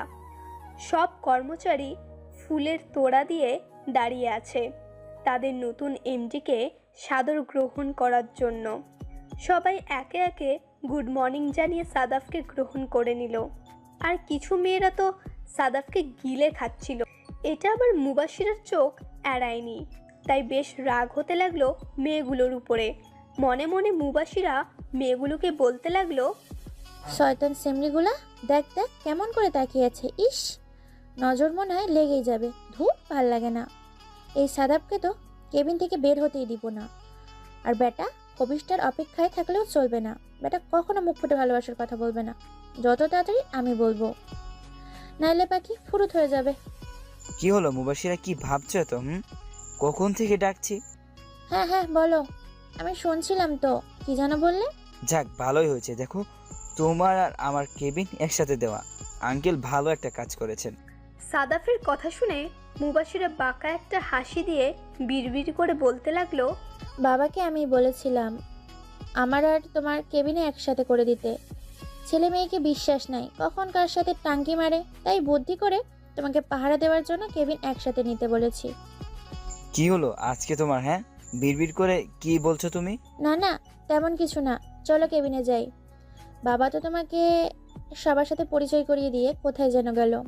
কেবিনে ঢুকে সাদাফ লম্বা একটা নিঃশ্বাস নিল। সাদাফ কখনো ভাবতে পারেনি যে তার ঘাড়ে এমন একটা দায়িত্ব আসবে। মনে মনে শপথ করে, আমার সর্বোচ্চ দিয়ে আমি এই কোম্পানিটা সামনের দিকে এগিয়ে নিয়ে যাব। আঙ্কেল মুবাশিরা আমার উপর যে বিশ্বাস আশা করে আছে সেটা কখনো নষ্ট হতে দিব না। সাদাফ তার সর্বোচ্চটা দিয়ে কোম্পানিটা সামনের দিকে এগিয়ে নিয়ে যাচ্ছে। বেশ উন্নত হয়েছে কোম্পানি আগের থেকে। অনেক বড় বড় কোম্পানির সাথে ডিল হয়। বেশ নাম করে ফেলেছে মুবাশিদের কোম্পানিটা। আর সব কিছু সাদাফের চেষ্টায় আর তার সাপোর্ট হিসেবে যদি মুবাশিরা না থাকতো, তাহলে হয়তো এত তাড়াতাড়ি এতটা উপরে ওঠা কখনো সম্ভব ছিল না। আর মুবাশিরা সাদাফের সম্পর্কটা আগের থেকে এখন আরও বেশি গভীর হয়েছে। তবে কেউ কাউকে বলতে পারে না ভালোবাসার কথা। কিন্তু মুবাশিরা আর পারছে না, তাই সে সিদ্ধান্ত নিয়েছে নিজেই ভালোবাসার কথা জানাবে। যে ভাবা সেই কাজ। সাদাফের পছন্দ করা শাড়ি নিয়ে বসে আছে, অনেক রাগ হচ্ছে। মনে মনে বলছে, কেন যে শাড়ি পরতে পারি না, থাক এখন কি করব, এদিকে তো অফিসেও সময় হয়ে যাচ্ছে। ব্রেকফাস্ট করার পর সাদাফকে 10 মিনিট দাঁড়াতে বলে মুবাশিরা শাড়ি পরার জন্য রুমে আসে। বাট কয়েকবার শরীরের সাথে জড়িয়ে শাড়ি পরার বৃথা চেষ্টা করেও পারল না শাড়ি পরতে। তাই মন খারাপ করে বসে বসে ন্যাকা কান্না জুড়ে দিয়েছে। ওইদিকে অফিস টাইম হয়ে যাওয়ার কারণে সাদাফ মুবাশিরাকে ডাকার জন্য মুবাশিরার রুমের দিকে হাঁটা দেয়। আর ভুলবশত নক না করেই মুবাশিরার রুমে ঢুকে পড়ে। আর মুবাশিরাকে এমন অবস্থায় দেখার জন্য মোটেও প্রস্তুত ছিল না সাদাফ। সাদাফ চোখ জোড়া বন্ধ করে নিয়ে একটা চিৎকার দিয়ে বলতে লাগলো, আমি কিছু দেখি নাই। সাদাফের এমন চিৎকার শুনে মুবাশিরা গিয়ে সাদাফের মুখ চেপে ধরে বলতে লাগলো, চুপ করো সাদাব, যেখানে আমার চিৎকার করার কথা সেখানে তুমি কেন চিল্লাচ্ছ? যাক, তুমি আসছো ভালোই হয়েছে, এখন আমাকে শাড়ি পরাতে সাহায্য করো। মুবাশিরের এমন কথা শুনে সাদাফ ভয়ে কাঁপতে থাকে এবং কাঁপা কাঁপা গলায় বলে, কি বলছো মুবাশির এইসব? আমি শাড়ি পরিয়ে দিব তোমায়? সাদাফের এরকম অবস্থা থেকে সাদাফকে ছেড়ে দিয়ে মুবাশিরার দরজা লাগিয়ে দিয়ে সাদাফের হাতে শাড়িটা দিয়ে বলতে লাগলো, কি হলো তোমার, এভাবে কাঁপছো কেন? অফিসের সময় হয়ে যাচ্ছে, তাড়াতাড়ি শাড়িটা পরিয়ে দাও তো। সাদাফ ঘেমে নিয়ে একাকার হয়ে গেছে। কিন্তু মুবাশিরা সাদাফের এমন অবস্থা দেখেও সাদাফকে ছাড়ার নামই নিচ্ছে না। তাই সাদাফ এক প্রকার বাধ্য হয়ে শাড়িটা পরিয়ে দিতে লাগলো। কুচি গোছার সময় যখন সাদাফ কুচিটা ঠিক করে মুবাশিরার হাতে দিয়ে বলে, এই নাও কুচিটা এখন গুজে নাও। সাদাফের এই কথায় পাত্তা না দিয়ে মুবাশিরা বলতে লাগলো, উফ সাদাব, সবটা যখন নিজেই পরিয়ে দিলে, তাহলে এই কুচিটা কি দোষ করেছে? কুচিটাও গুজে দাও তো। মুবাশিরের কথা শুনে সাদাফ বেশ বুঝতে পারল যে মুবাশিরা তার সাথে ইচ্ছে করেই এমনটা করছে। তাই অগত্যা কথা না বাড়িয়ে কাপা হাতে কুচিটা গুজে দিল। আর সাদাফের স্পর্শ পেয়ে মুবাশিরা আবেশে চোখ জুড়ে বন্ধ হয়ে যায় আর সাদাফের চুলগুলো আঁকড়ে ধরে। সাদাফ তাড়াতাড়ি করে মুবাশিরের হাত থেকে চুল ছাড়িয়ে নিয়ে মুবাশিরের উদ্দেশ্যে বলে, মুবাশিরা তাড়াতাড়ি আসো, আমি নিচে ওয়েট করছি। কথাটা বলেই কোনো রকম দরজাটা খুলে সাদাফ দৌড়ে নিচে চলে যায়। সাদাফের এমন অবস্থা থেকে মুবাশিরা হাসতে হাসতে বলে, নিরামিষ একটা, এত ভয় পায় কেউ? মুবাশিরা নিচে এসে দেখে সাদাফ দাঁড়িয়ে আছে। তাই মুবাশিরা সাদাফকে গাড়িতে বসতে বলে আর ড্রাইভারকে বলে, ড্রাইভার আঙ্কেল, আজকে আপনার যেতে হবে না, আজ আপনার ছুটি। এটা তেমন কিছু না। মাঝে মধ্যেই মুবাশিরা ড্রাইভ করার জন্য ড্রাইভারকে ছুটি দিয়ে দেয়। তাই সাদাফ কিছু বলল না। সাদাফ সামনের সিটে বসে পড়ল আর মুবাশিরা ড্রাইভিং সিটে বসলো। সাদাফ লজ্জায় মুবাশিরার সাথে কথাই বলতে পারছে না। আর এইদিকে মুবাশিরা অফিসে না গিয়ে গাড়ি ঘুরিয়ে অন্য কোথাও নিয়ে যাচ্ছে। সাদাফ নিচের দিকে তাকিয়ে আছে, তাই খেয়াল করেনি। কিছু সময় পর মুবাশিরা একটা নদীর পাড়ে গাড়ি থামায়। সাদাফ মাথা উঁচু করে নদী দেখে অবাক হয়ে মুবাশিরাকে বলে, আরে মুবাশিরা, তুমি কোথায় গাড়ি নিয়ে আসলে? অফিসে না গিয়ে এখানে আসলে কেন? আগে গাড়ি থেকে নামো, তারপর বলছি। সাদাফ গাড়ি থেকে নামলো আর মুবাশিরা সাদাফকে একটু তাড়াতে বলে সামনের দিকে হাঁটতে লাগলো। একটু দূরে একটা নার্সারি আছে। মুবাশিরা সেখানেই একটা গোলাপ ফুল আনার জন্য গেল। ফুলটা নিয়ে এসে সাদাফকে বলতে লাগলো, সাদাব চলো ওই দিকটায় যাই, সকালে হাঁটার মজাটাই আলাদা। কি হয়েছে বলো তো তোমার? হাতে ফুল, আজ তোমার বিহেভিয়ারটা কেমন জানি লাগছে আমার কাছে। বেশ ভালোই লাগছিল এইরকম একটা পরিবেশে নদীর পাড়ে হাঁটতে। হঠাৎ করেই মুবাশিরা সাদাফকে থামিয়ে দিয়ে সাদাফের সামনে এক হাঁটু গেড়ে বসে ফুলটা এগিয়ে দিয়ে বলতে লাগলো, কেটে যায় নিঝুম রাত, কাটে না প্রহর, তুমি এসে পাশে বসে রাঙালে রোদেরা ভোর। তোমার মনের আকাশ নীলে হব সকালের শুকতারা, দিনে রাতে ভিজবো তোমায় হয়ে নিরল জোছনা ধারায়। তুমি কি হবে আমার রাত জাগা পাখি, তুমি কি আমার পাশে বসে রাঙাবে রোদেলা ভোর, হবে কি আমার মনের আকাশে নীলে শুকতারা। কথাগুলো বলেই মুবাশিরা ছলছল চোখে সাদাফের দিকে তাকিয়ে থাকে। সাদাফ কি তাকে ফিরিয়ে দিবে? হয়তো ফিরিয়েই দিবে, কিন্তু না। মুবাশিরাকে ভুল প্রমাণিত করে মুবাশিরার সামনে হাঁটু গেড়ে বসে গোলাপটা নিয়ে বলতে লাগলো, হ্যাঁ, আমি হতে চাই তোমার রাত জাগা পাখি, হতে চাই মনের আকাশে শুকতারা, রাঙাবো তোমার পাশে বসে রোদেলা ভোর। কথাগুলো বলেই সাদাফ মুবাশিরাকে দাঁড় করিয়ে দেয় আর মুবাশিরা ঝড়ের বেগে সাদাফকে জড়িয়ে ধরে আর কান্না করে দিয়ে বলতে লাগে, বলো কখনো ছেড়ে যাবে না আমায়, সুখ দুঃখের সঙ্গী হবে আমার। কখনো ছেড়ে যাব না, তোমার সুখ দুঃখের সঙ্গী হব, তুমি যদি আমার পাশে থাকো। এই জীবন থাকতে কখনো তোমাকে ছেড়ে যাব না, কথা দিলাম। সাদাফ তার প্রিয়সীকে আবেশে জড়িয়ে ধরে কপালে চুমু দিয়ে বলতে লাগলো, তাহলে চলো যাওয়া যাক। জানোই তো আজকে অনেক বড় একটা মিটিং আছে দুপুরে, আর ডিলটাও অনেক বড়। ডিলটা যদি পেয়ে যাই তাহলে আমাদের কোম্পানির র্যাঙ্কিং বেড়ে যাবে। দুটো ভালোবাসা অনেক অনুভূতি নিয়ে এক হলো আর সাদাফ ক্রমশ তার লক্ষ্যে পৌঁছে যাচ্ছে। ডিলটাও পেয়ে যায়, যার কারণে কোম্পানির অনেক নামডাক ছড়িয়ে পড়ে দেশে। কুয়েতের সবচেয়ে বড় একটা কোম্পানির সাথে ডিলের কথা চলছে। এই জন্য সাদাফ একটু চিন্তিত। আর সাদাফকে সাপোর্ট হিসেবে মুবাশিরার আর তার বাবা সব সময় বুঝাচ্ছে, আরে মাইসন, এত চিন্তা কিসের? আমি তো তোমাকে কখনো হারতে দেখিনি। আমার ভরসা আছে এই ডিলটা তুমি পাবে, চিন্তা করার দরকার নেই। এখন অনেক রাত হয়ে গেছে, ঘুমিয়ে পড়ো। আঙ্কেল, এটা কিন্তু আমাদের দেশের সাথে ডিল হচ্ছে না, ডিলটা বাইরের কান্ট্রিতে হবে। আর আমি যদি একটু ভুলও করে ফেলি তাহলে ডিলটা হাতছাড়া হয়ে যাবে আর কোম্পানির র্যাঙ্কিং নিচে নেমে যাবে, আর র্যাঙ্কিং নিচে নামলে কোম্পানির নামও খারাপ হবে। সাদাফের এমন কথা শুনে মুবাশিরের বাবা বেশ খুশি হলো। কিন্তু এই ছেলে যদি চিন্তা করে না ঘুমিয়ে রাত পার করে দেয় তাহলে তো মিটিংয়ে গড়বড় পাকিয়ে দিবে।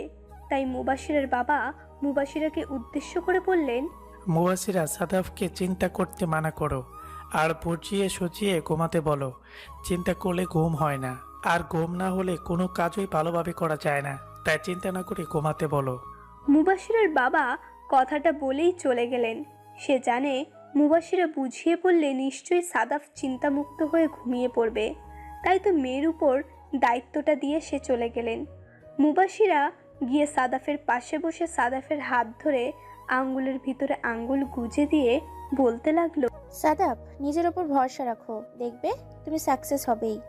আর আমি তো তোমার সাথে আছি, দেখবে কাল আমরা ডিলটা পেয়ে যাব। এখন শুয়ে পড়ো, আমি মাথায় হাত বুলিয়ে দিচ্ছি, দেখবে ঘুম চলে আসবে। মুবাশিরার কথায় সাদাফ একটু সাহস পেল, তাই সাদাফ শুয়ে পড়ল। আর মুবাশিরা সাদাফের মাথায় হাত বুলিয়ে দিতে লাগলো। ভালোবাসার মানুষের হাতের স্পর্শে সাদাফের চোখে খুব তাড়াতাড়ি ঘুম চলে আসে। মুবাশিরা সাদাফের কপালে একটা চুমু দিয়ে মনে মনে বলতে লাগে, প্রিয়, দেখবে কালকে তুমি ডিলটা পেয়ে যাবে। আর ডিলটা পেয়ে গেলেই বাবাকে বলে আমরা বিয়ে করে ফেলবো। আর এইভাবে কাছে থাকা সত্ত্বেও দূরে থাকতে চাই না। তোমার বুকে মাথা রেখে নিশ্চিন্তে ঘুমাতে চাই। কথাগুলো ভাবতেই মুবাশিরা লজ্জায় লাল হয়ে গেল। ভাগ্যিস সাদাফ এখন জেগে নেই, জেগে থাকলে হয়তো মুবাশিরা লজ্জায় মাটির নিচেই চলে যেত। মুবাশিরা সাদাফের দিকে কিছু সময় তাকিয়ে থেকে নিজের রুমে গিয়ে ঘুমিয়ে পড়ে। সকালে সাদাফকে ডেকে দিয়ে ফ্রেশ হতে বলে নিজেও ফ্রেশ হতে গেল। ফ্রেশ হয়ে রেডি হয়ে ব্রেকফাস্ট করে অফিসের উদ্দেশ্যে বের হয়ে গেল দুজনে। মিটিং 11টা থেকে, তাই কেবিনে প্রিপারেশন নিচ্ছে। আজকে দুইজনকেই প্রজেক্টের ব্যাপারে উপস্থাপনা করতে হবে। প্রথমে মুবাশিরার পালা, তারপর সাদাফের। আর কিছু কাজ করে ঠিক 11টার সময় মিটিং রুমে যায় তারা। কুয়েতের কিছু বায়ার আর আছে কোম্পানির বড় বড় স্টাফ। মুবাশিরা উপস্থাপনা করছে আর সবাই তার দিকে তাকিয়ে মনোযোগ দিয়ে শুনছে। মুবাশিরা উপস্থাপনা সবার কাছে অনেক ভালো লেগেছে। এবার সাদাফের পালা। সাদাফ প্রজেক্টের বিষয়ে সবাইকে এক এক রকম জ্ঞান দিচ্ছে। বায়াররা সাদাফের কথাগুলো খুব করে পছন্দ করলেন। এবার তাদের মধ্যে একটা আলাদা মিটিং হলো। তাদের মিটিং শেষে সাদাফের সঙ্গে ডিলটা ফাইনাল করলো এবং একটা চুক্তি করলো যে তারা পার্মানেন্ট কাজ করতে চায়। সাদাফ তাদের সিদ্ধান্তটা মেনে নেয়, কারণ এতে করে খুব তাড়াতাড়ি টপে ওঠা যাবে। ডিলটা পাওয়ার সাথে সাথে মুবাশিরা জোরে চিৎকার দিয়ে জড়িয়ে ধরলো আর সবার সামনেই গালে একটা কিস দিয়ে বলতে লাগলো, ইয়াহু সাদাব, আমি জানতাম ডিলটা তুমি পাবে। তোমার জন্য আজ আমার এত দূর আসতে পেরেছি। এখানে এমন করাটা হয়তো ঠিক হয়নি, তাই মুবাশিরা আশেপাশে তাকিয়ে দেখে সব স্টাফরা তার আর সাদাফের দিকে তাকিয়ে আছে। মুবাশিরা অনেক লজ্জা পেয়ে গেল আর ছুটে দৌড় দিয়ে চলে গেল। একজন স্টাফ সাদাফের কাছে এসে বলতে লাগলো, কংগ্রাচুলেশন স্যার, দোয়া করি আমরা আপনি আরও বড় হন। আর স্যার ম্যামকে তাড়াতাড়ি আপন করে নেন। Thanks mister Raihan. স্টাফের কথায় সাদাফ একটু লজ্জা পেল। সবাই সাদাফকে কংগ্রাটস জানিয়ে চলে গেল। আর মুবাশিরা গাড়িতে বসে বসে অপেক্ষা করছে সাদাফের জন্য। কিছু সময় পর সাদাফ আসলো আর গাড়িতে বসে মুবাশিরাকে কাছে টেনে নিয়ে বলতে লাগলো, তোমার কি হুঁশ থাকে না? সবাই কি ভাববে বলো তো? একজন তো বলেই ফেলেছে তোমাকে যেন আপন করে নিতে। ভালোই তো বলেছে, কি আপন করে নিবে না আমায় তুমি? মুবাশিরের কপালে ভালোবাসা স্পর্শ দিয়ে সাদাফ বলতে লাগলো, মহারানী, আপনি রাজি থাকলে ডাকবো কাজী। আপনি কি রাজি? রাজি থাকলে এক চাপুন, আর রাজি না থাকলে হ্যাশ চাপুন। মুবাশিরা সাদাফের নাক টেনে দিয়ে বলতে লাগলো, রাজি মহারাজ। বাবাকে বলি তাহলে সবকিছুর ব্যবস্থা করতে। সাদাফ মাথা কাত করে বলে, তোমার ইচ্ছা। এর মানে সাদাফ হ্যাঁ বলেছে। তাই মুবাশিরা ড্রাইভ করে বাড়ি চলে আসে আর ডিরেক্ট বাবার কাছে গিয়ে বলতে লাগে, বাবা, তুমি যত তাড়াতাড়ি সম্ভব আমার আর সাদাফের বিয়ের ব্যবস্থা করো। কথাটা বলেই মুবাশিরা লজ্জা পেয়ে সেখান থেকে উধাও হয়ে গেল। মুবাশশিরার বাবা মেয়ের এমন কাণ্ডে অবাক হয়েছে, আবার খুশিও হয়েছে। মুবাশশিরার বাবা সিদ্ধান্ত নিয়েছে 1 সপ্তাহের মধ্যেই ছেলে মেয়ের হাত এক করে দিবে। যেই ভাবা সেই কাজ। কাল থেকেই কাজে লেগে পড়ার সিদ্ধান্ত নিল মুবাশশিরার বাবা। সকাল সকাল ব্যস্ত হয়ে পড়ল সবাইকে ইনভাইট করার জন্য। ইতিমধ্যে রিসোর্টও বুক করা হয়ে গেছে। কিভাবে যে 7টা দিন কেটে গেল বুঝতে পারলো না। অবশেষে আজ বিয়ের দিনটা চলেই আসলো। রিসোর্টে বিয়ে পড়ানো হয়ে গেল। ওদের বিয়েতে সবাই খুশি। সবাই ফর্মালিটি শেষ করে বাড়ি ফেরার পালা। নববধূ বাসর ঘরে সাদাফের জন্য অপেক্ষা করছে, কিন্তু সাদাপের আসার নামই নেই। মিনিট 30 পর রুমের বাইরে সাদাপের গলা শুনতে পাওয়া যাচ্ছে। মুবাশশিরার হার্টবিট বেড়ে যাচ্ছে। সাদাপ ঘরে প্রবেশ করে দরজাটা লাগিয়ে দিল। আর মুবাশশিরা বেড থেকে উঠে গিয়ে সাদাপ যেই না পা ছুঁয়ে সালাম করতে যাবে, ঠিক তখনই সাদাপ মুবাশশিরাকে থামিয়ে দিয়ে বলতে লাগলো, এই মুবাশিরা, কি করছো এটা? কেন সালাম করছি? তোমার স্থান শুধুই আমার বুকে, পায়ে না। কথাটা বলেই সাদাব মুবাশশিরাকে বুকের সাথে চেপে ধরল, আর মুবাশশিরা সাদাবের বুকে মুখ গুজে দিল। এতদিন অপেক্ষা করেছিল এই বুকে মাথা রাখার জন্য। অবশেষে সেই দিনটা আজ চলেই আসলো। শুরু হলো আরও একটা নতুন ভালোবাসার জীবন। খুব সুখের মধ্যেই কাটছিল দুজনের জীবন। হঠাৎ এক মিষ্টি সকালে মুবাশশিরার ঘুম ভাঙে নিজেকে সাদাবের বাহুডোরে আবদ্ধ অবস্থায় দেখে। কিন্তু কেমন জানি বুকের মাঝে চিনচিনে ব্যথার অনুভব করে। হঠাৎ করেই কেমন যেন বমি বমি ভাব খেয়াল করে। তাই সাদাফের হাত ছাড়িয়ে নিয়ে ওয়াশরুমে ছুটে যায়। আর সাদাফের ঘুমও ভেঙে যায়। অবাক হয়ে যায়, কারণ মুবাশশিরা কেমন করে যেন উঠে চলে গেল। মুবাশশিরা ওয়াশরুমে এসে বমি করে, বমির সাথে রক্ত দেখে মুবাশশিরার বুকের মধ্যে ছ্যাদ করে ওঠে। চিন্তায় পড়ে যায়। মুবাশশিরা ওয়াশরুমে গিয়ে এত সময় কখনো লাগায় না। তাই সাদাফ ওয়াশরুমের দরজার সামনে গিয়ে বলতে লাগলো, মুবাশিরা, আর ইউ ওকে? কিছু কি হয়েছে তোমার? এত সময় ওয়াশরুমে কি করছো? সাদাফের গলা শুনে মুবাশশিরা স্বাভাবিক হওয়ার চেষ্টা করে আর হাতে মুখে পানি ছিটিয়ে বাইরে বেরিয়ে আসে। আর সাদাফের ঘাড়ে 2 হাত দিয়ে জড়িয়ে ধরে বলতে লাগে। মুবাশশিরার কথায় সাদাফ চিন্তামুক্ত হলো আর নাকের সাথে নাক ঘষে বলতে লাগলো, ধুর বোকা, চিন্তা করছো কেন? আমি একদম ঠিক আছি, আর একটু সময় লাগবেই, স্বাভাবিক। চলো, আজ অফিসে যাব না, তোমাকে নিয়ে একটু ঘুরে আসি। সাদাফের কথা শুনে মুবাশশিরা অনেক খুশি হয়ে যায় আর আনন্দে সাব্বিরকে জড়িয়ে ধরে বলতে লাগে, সত্যি?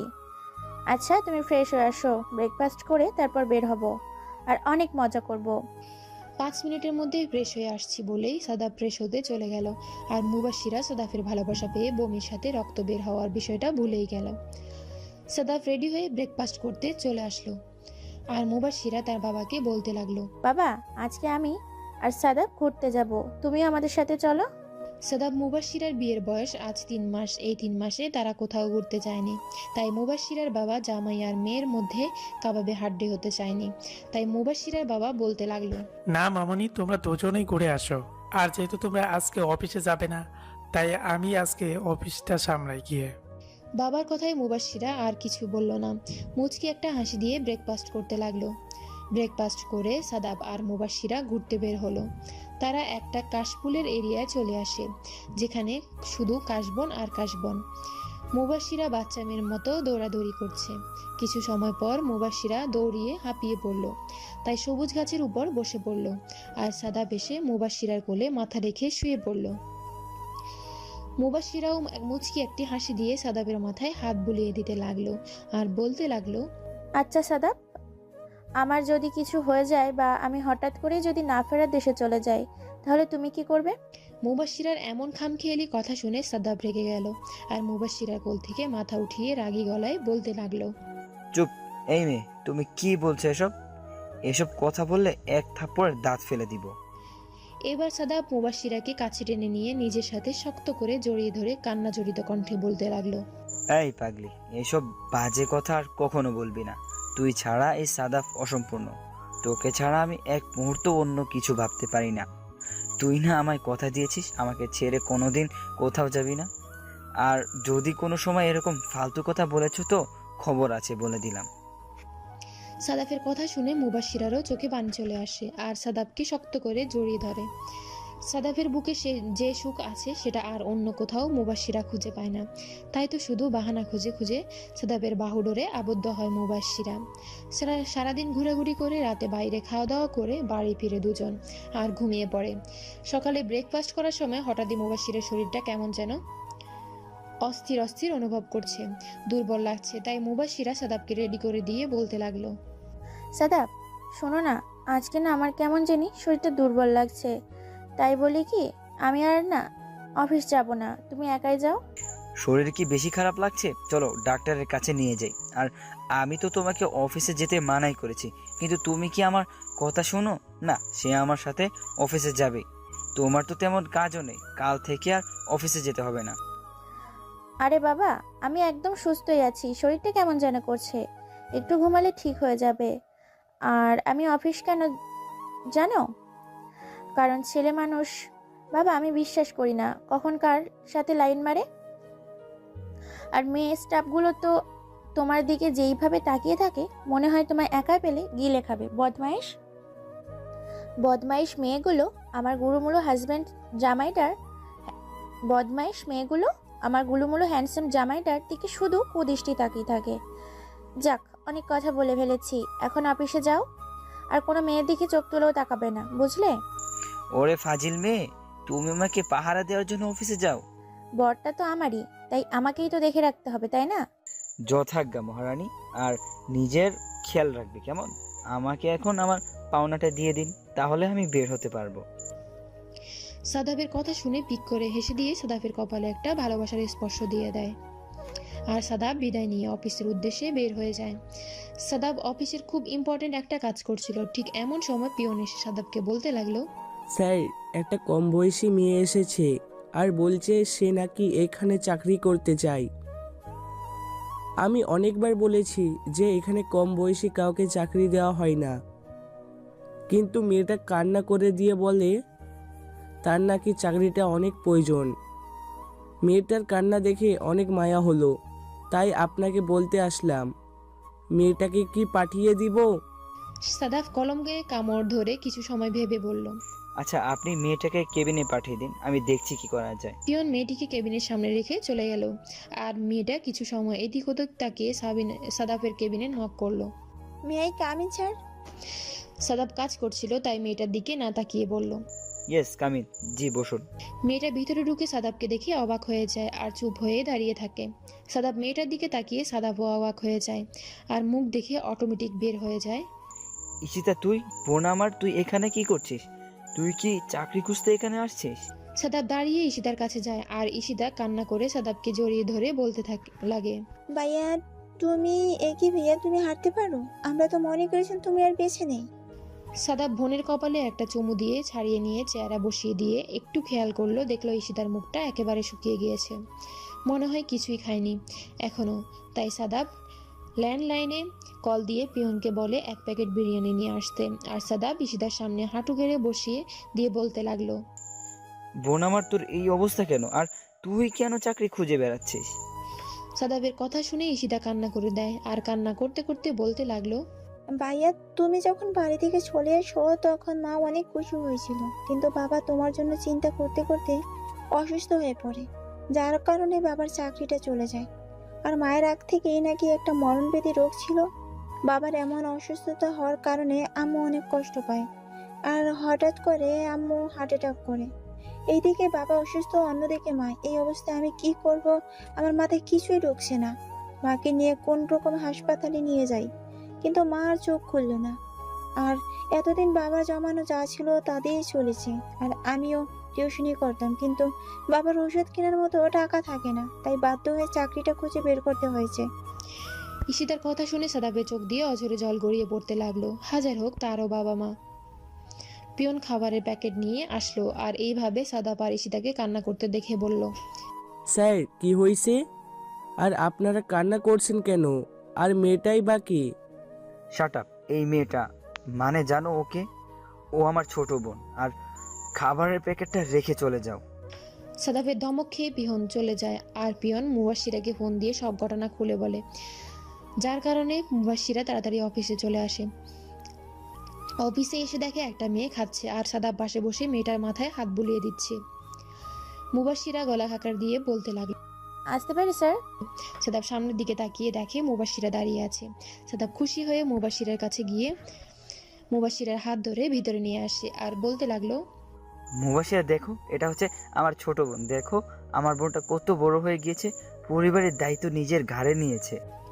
সাদাব মুবাশিরাকে সব খুলে বলে আর মুবাশিরা সাদাবকে বলে, চলো বাবা, অসুস্থ বাবাকে আর ঈশিতাকে আমরা আমাদের বাড়ি নিয়ে আসি। আমি এখন থেকে বাবাকে দেখে করবো, তুমি অফিস সামলাবে আর ঈশিতাকে স্কুলে ভর্তি করিয়ে দিব। সাদাবকে কেন কোনো কথা না বলতে দিয়েই সাদাব আর ঈশিতাকে প্রায় টানতে টানতে নিয়ে গেল। মুবাশিরা নিজে ড্রাইভ করে সাদাফের বাড়িতে চলে আসলো আর সাদাফের বাবাকে নিয়ে মুবাশিরাদের বাড়িতে আসলো। আর সাদাব ফ্রেশ হতে লাগেল আর ঈশিতা অবাক হয়ে শুধু মুবাশিরার দিকে তাকিয়ে থাকে। ঈশিতা ভেবেই পাচ্ছে না এটা সাদাফের গার্লফ্রেন্ড নাকি বউ। ঈশিতাকে তাকিয়ে থাকতে দেখে মুবাশিরা ঈশিতাকে বলতে লাগলো, কি হয়েছে তোমার? আমাকে তোমার পছন্দ হয়নি? ঠিক তা নয়, অন্য কিছু ভাবছি। কি ভাবছো বলো আমায়। আমি ভাবছি আপনি কি আমার হবু ভাবি নাকি অলরেডি ভাবি হয়ে গেছেন। ঈশিতার এমন কথা শুনে মুবাশিরা মিষ্টি একটা হাসি দিয়ে বলতে লাগলো, ওরে পাজি মেয়ে, তুমি এইসব ভাবছো? আচ্ছা, তোমার কি মনে হয় আমি তোমার ভাবি হই নাকি হবু ভাবি হই? আপনার ভাইয়ের ব্যবহার দেখতে বুঝতে পারছি আপনি আমার ভাবি হয়ে গেছেন। রাইট, তুমি তো দেখি বেশ ইন্টেলিজেন্ট। বুঝলাম, কিন্তু আরো একটা প্রশ্ন আছে। করে ফেলো। ভাইয়া তো হাঁটতে পারতো না, কিন্তু ভাইয়া তো এখন বেশ ভালোভাবে হাঁটতে পারে। মুবাশিরা আস্তে আস্তে সব ঘটনা ঈশিতাকে খুলে বলল। সব শোনার পর ঈশিতা মুবাশিরাকে শক্ত করে জড়িয়ে ধরে কান্না করে দিয়ে বলতে লাগলো, ভাবি তুমি আসলে অনেক ভালো একজন মানুষ, তোমার এই ঋণ কখনো শোধ করা যাবে না। ধুর পাগলি মেয়ে, কান্না থামাও, কান্না করলে কিন্তু আমি মাইর দিব। সাদাব ফ্রেশ হয়ে এসে মুবাশিরা আর ঈশিতা গল্প করছে, তাই সাদাবও তাদের জয়েন হলো। ছেলেকে পেয়ে সাদাফের বাবা আস্তে আস্তে আগের মতো সুস্থ হয়ে গেল, কিন্তু এইদিকে মুবাশিরার অবস্থা দিনে দিনে খারাপ হয়ে যাচ্ছে। আগে মাঝে মাঝে বমির সাথে রক্ত বের হতো, তাই বিষয়টা আমলে নেয়নি মুবাশিরা, কিন্তু এখন প্রতিদিন বমি হয় আর বমির সাথে রক্ত বের হয়। বিষয়টা মুবাশিরা কাউকে বলেনি, কারণ সবাই চিন্তা করবে তাই। কিন্তু মুবাশিরার বিষয়টা কেমন যেন খটকা লাগছে, তাই ফ্রেন্ডের সাথে দেখা করার বাহানা দিয়ে ডক্টরের কাছে যায় এবং ডক্টর মুবাশিরাকে চেক আপ করে যা বলে। মুবাশিরা তা শোনার পর মোটেও প্রস্তুত ছিল না। ডাক্তার বললেন, কিভাবে যে বলি কথাটা আপনাকে। স্যার, আপনি নির্দ্বিধায় বলে ফেলুন। আপনি কি কথাটা শুনলে সহ্য করতে পারবেন? যদি পারেন তাহলে আপনাকে বলবো, আর না হলে। ডক্টর, আমি বেশ স্ট্রং আছি, যত খারাপ খবরই হোক না কেন আমি সেটা সহ্য করতে পারবো। আপনি বলুন। আপনার ব্লাড ক্যান্সার ধরা পড়েছে আর আপনি লাস্ট স্টেজে পৌঁছে গিয়েছেন। আপনার হাতে মাত্র 2টা মাস সময় আছে। আপনি ঠিক আছেন তো মুবাশিরা? দেখুন, এভাবে ভেঙে পড়লে আপনি আরও তাড়াতাড়ি। না, আমাকে এইভাবে ভেঙে পড়লে হবে না। আর যদি সাদাব বিষয়টা টের পেয়ে যায় তাহলে অনেক কষ্ট পাবে। যেই কয়দিন এই পৃথিবীর বুকে আছি সে কয়টা দিন না হয় সাদাবের বুকে মাথা রেখেই কাটিয়ে দেব, কিন্তু কাউকে কিছু টের পেতে দেব না। মুবাশিরা বাড়ি ফিরে সবার সাথেই খুব হাসি খুশি ভাবে দিন কাটাতে লাগলো। মুবাশিরা এখন আগের থেকে সাদাফের ভালোবাসা বেশি পেতে চায়, তাই সব সময় সাদাবের পাশে পাশে থাকে। সাদাবও তার প্রিয়সীকে সব সময় আগলে রাখে, কিন্তু আস্তে আস্তে মুবাশিরার অবস্থা খারাপ হয়ে যাচ্ছে। 1 মাস পার হয়ে গিয়েছে, মুবাশিরার চিন্তা হচ্ছে, আমি আর মাত্র 1 মাসই এই মায়ার পৃথিবীর আলো দেখতে পাবো। আমি সুখী হয়েছি কিন্তু কয়েকটা দিনের জন্য। এখন আমি মেহমান হয়েই গেলাম এই পৃথিবীর। কয়েকটা দিন পর সব মায়া কাটিয়ে চলে যেতে হবে না ফেরার দেশে। এইভাবে আরো 15 দিন কেটে গেল। সবার খাবার টেবিলে বসে খাবার খাচ্ছিল। ঠিক তখনই মুবাশিরার কাশি দিল, আর কাশির সাথে রক্ত বের হচ্ছিল। মুবাশিরা রক্ত দেখে তাড়াতাড়ি ওন্না দিয়ে রক্ত মুছে নেয় আর ভাবে, যাক বাবা, কেউ দেখতে পায়নি। যদি কেউ দেখে ফেলতো তাহলে এতক্ষণে কেলেঙ্কারি হয়ে যেত। কথাগুলো ভেবেই মুবাশিরা স্বস্তির একটা নিঃশ্বাস নিল, কিন্তু খাবার শেষ করে যখনই মুবাশিরা উঠতে ঠিক তখনই মুবাশিরা মাথা ঘুরে পড়ে যায়। মুবাশিরা মাথা ঘুরে পড়ে যাওয়াতে সাদাব খাওয়া বাদ দিয়ে মুবাশিরাকে কোলে তুলে নিয়ে বলতে লাগলো, এই মুবাশিরা, কি হয়েছে তোমার? চোখ খুলো। এই সীতা, গ্লাসে করে পানি আনতো।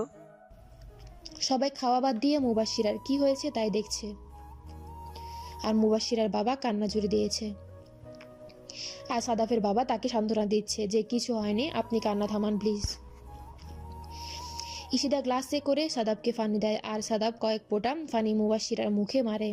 মুবাশিরা মিটপিট করে তাকায় আর সাথে সাথে কাশি চলে আসে, যার কারণে মুবাশিরার মুখ দিয়ে রক্ত বের হতে থাকে। সাদাব রক্ত দেখে বলে ওঠে, রক্ত? এই মুবাশিরা, তোমার কি হয়েছে? তোমার মুখ দিয়ে রক্ত বের হচ্ছে কেন? তোমার কি হয়েছে? মুবাশিরা হাতে তালু দিয়ে রক্ত মুছে কাঁপা কাঁপা গলায় বলতে লাগলো, সাদাব তুমি শুধু শুধুই চিন্তা করছো, হয়তো এমনি রক্ত বেরোচ্ছে, আমি একদম ঠিক আছি। মুবাশিরার কথা সাদাব বিশ্বাস করতে পারল না, তাই সাদাব একটু কাঁপা গলায় বলতে লাগলো, মুবাশিরা, আমার কাছেও তুমি মিথ্যা বলছো। তোমার মুখ দিয়ে রক্ত বের হচ্ছে আর তুমি বলছো তোমার কিচ্ছু হয়নি। সাদাব আর মুবাশিরাকে কিছু বলতে না দিয়ে কোলে করে নিয়ে গাড়িতে বসালো আর ডিরেক্ট হাসপাতালে নিয়ে আসলো। আর ডক্টরের কাছে গিয়ে বলতে লাগলো, ডক্টর দেখেন, আমার স্ত্রী হঠাৎ করে জ্ঞান হারিয়ে ফেলে আর কাশির সাথে রক্ত বের হচ্ছে। ডক্টর মুবাশিরার দিকে তাকিয়ে সাদাবকে বলতে লাগলেন, ইনি আপনার ওয়াইফ, আপনাকে কিছু বলেনি আপনার ওয়াইফ? 1.5 মাস আগে একবার চেক আপ করতে আসছিল, তার তো ব্লাড ক্যান্সার ধরা পড়ছিল। আর আপনার ওয়াইফ তো লাস্ট স্টেজে, হয়তো আর বেশি দিন। ডক্টর আর কিছু বলার আগেই সাদাব থামিয়ে দিয়ে বলতে লাগলো, প্লিজ ডক্টর, এমন অলক্ষণে কথা বলবেন না। আমার মুবাশিরার কিচ্ছু হবে না। ডাক্তার, যত টাকা লাগে আমি দিব। প্লিজ ডাক্তার, আপনি কিছু একটা করেন। দেখুন, সব কিছু তো আর টাকা দেওয়া হয় না। আপনার ওয়াইফ এই বিষয়টাকে গুরুত্ব দেয়নি, তাই এমন হয়েছে। আর সবাই এই ভুলটাই করে বসে। জিনিসটা যখন ছোট ছিল তখন একটা অপারেশন করলেই সব ঠিক হয়ে যেত, বাট এখন লাস্ট স্টেজে। আমার হাতে এখন আর কিছুই করার নেই, তবে আপনি বরং সিঙ্গাপুর নিয়ে যেতে পারেন। সাদাব আর এক মুহূর্ত দেরি না করে সবকিছু ঠিকঠাক করে ফেলে। তারা আজ রাতের ফ্লাইটেই সিঙ্গাপুর পৌঁছাবে। মুবাশিরা বারবার সাদাবকে বলছে, সাদাব, আমার সময় খুব কম, প্লিজ পাগলামি করো না। আমি যতটুকু সময় আছি প্লিজ তোমার বুকের মাঝে আঁকড়ে ধরো। সাদাব মুবাশিরাকে শক্ত করে জড়িয়ে ধরে আর বলে, চুপ, একদম চুপ, আর একটাও উল্টাপাল্টা কথা বলবে না, তোমার কিচ্ছু হবে না। সিঙ্গাপুর এয়ারলাইন্স মাত্রই ল্যান্ড করলো সিঙ্গাপুরে। আর এইদিকে মুবাশিরার অবস্থা অনেক খারাপ হয়ে যাচ্ছে, মুখ দিয়ে অনবরত রক্ত বের হচ্ছে। সাদাফের দুনিয়াটা অন্ধকার হয়ে যাচ্ছে।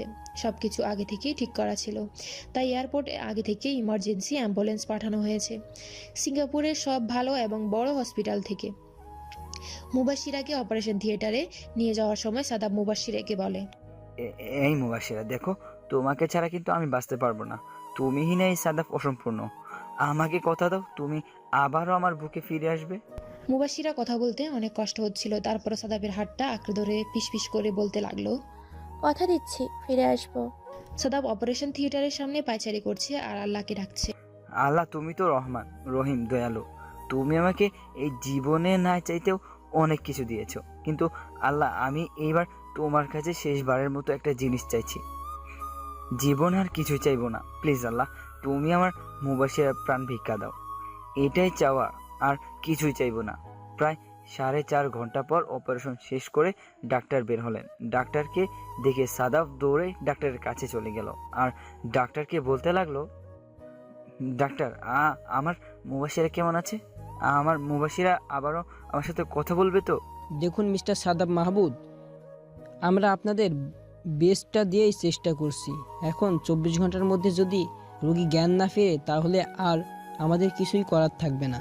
আপনি সৃষ্টিকর্তাকে ডাকতে থাকুন, হয়তো তিনি আপনার ডাকে সাড়া দিতে পারে।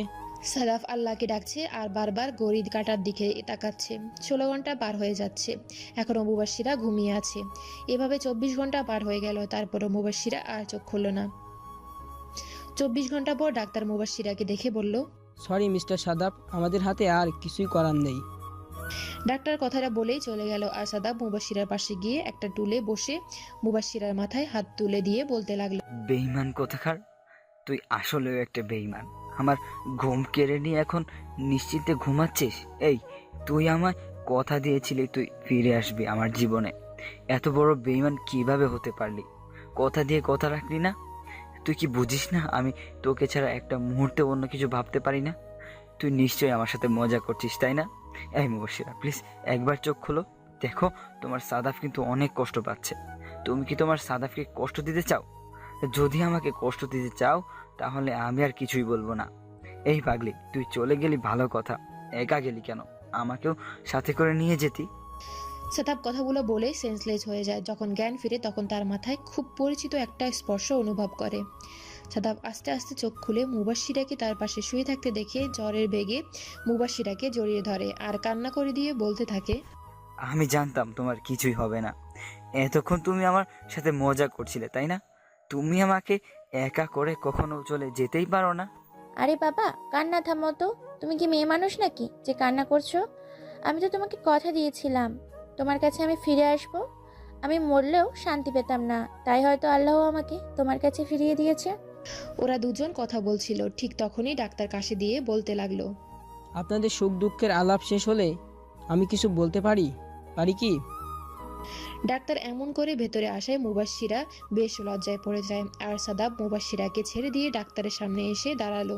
আর ডাক্তার বলতে লাগলো, আমার জীবনে আমি এরকম অনেক অপারেশন করেছি, বেশিরভাগই 24 ঘন্টা পার হয়ে গেলে সে আর বেঁচে ফিরতে পারে না। মুবাশশিরার বিষয়টা পুরোপুরিভাবে একটা মিরাক্কেল হয়ে গেল। আপনি অজ্ঞান হবার কিছু সময় পর খবর পাই মুবাশশিরার নাকি জ্ঞান ফিরেছে। আমি প্রথমে বিশ্বাস না করলেও পরে নিজের চোখে যখন দেখলাম তখন বিশ্বাস করতে বাধ্য হলাম। আপনি সেন্সলেস হয়ে যাওয়ার কারণে আপনাকে আমরা অন্য একটা কেবিনে রেস্ট করার জন্য রেখে আসি, বাট আপনার ওয়াইফের জ্ঞান ফেরার পর শুধু আপনার কথাই জিজ্ঞেস করলো, তাই বাধ্য হয়ে আপনাকে এই রুমে রাখা। আপনাকে বেহুশ অবস্থায় দেখার সাথে সাথে আপনার ওয়াইফ কান্না শুরু করে দেয়। ডাক্তার আরো কিছু কথা বলে চলে যায়। আর সাদাবের কেয়ারে মুবাশশিরা খুব তাড়াতাড়ি সুস্থ হয়ে যায়। আর এরকম করে একটা সত্যিকারের ভালোবাসার পূর্ণতা পায়।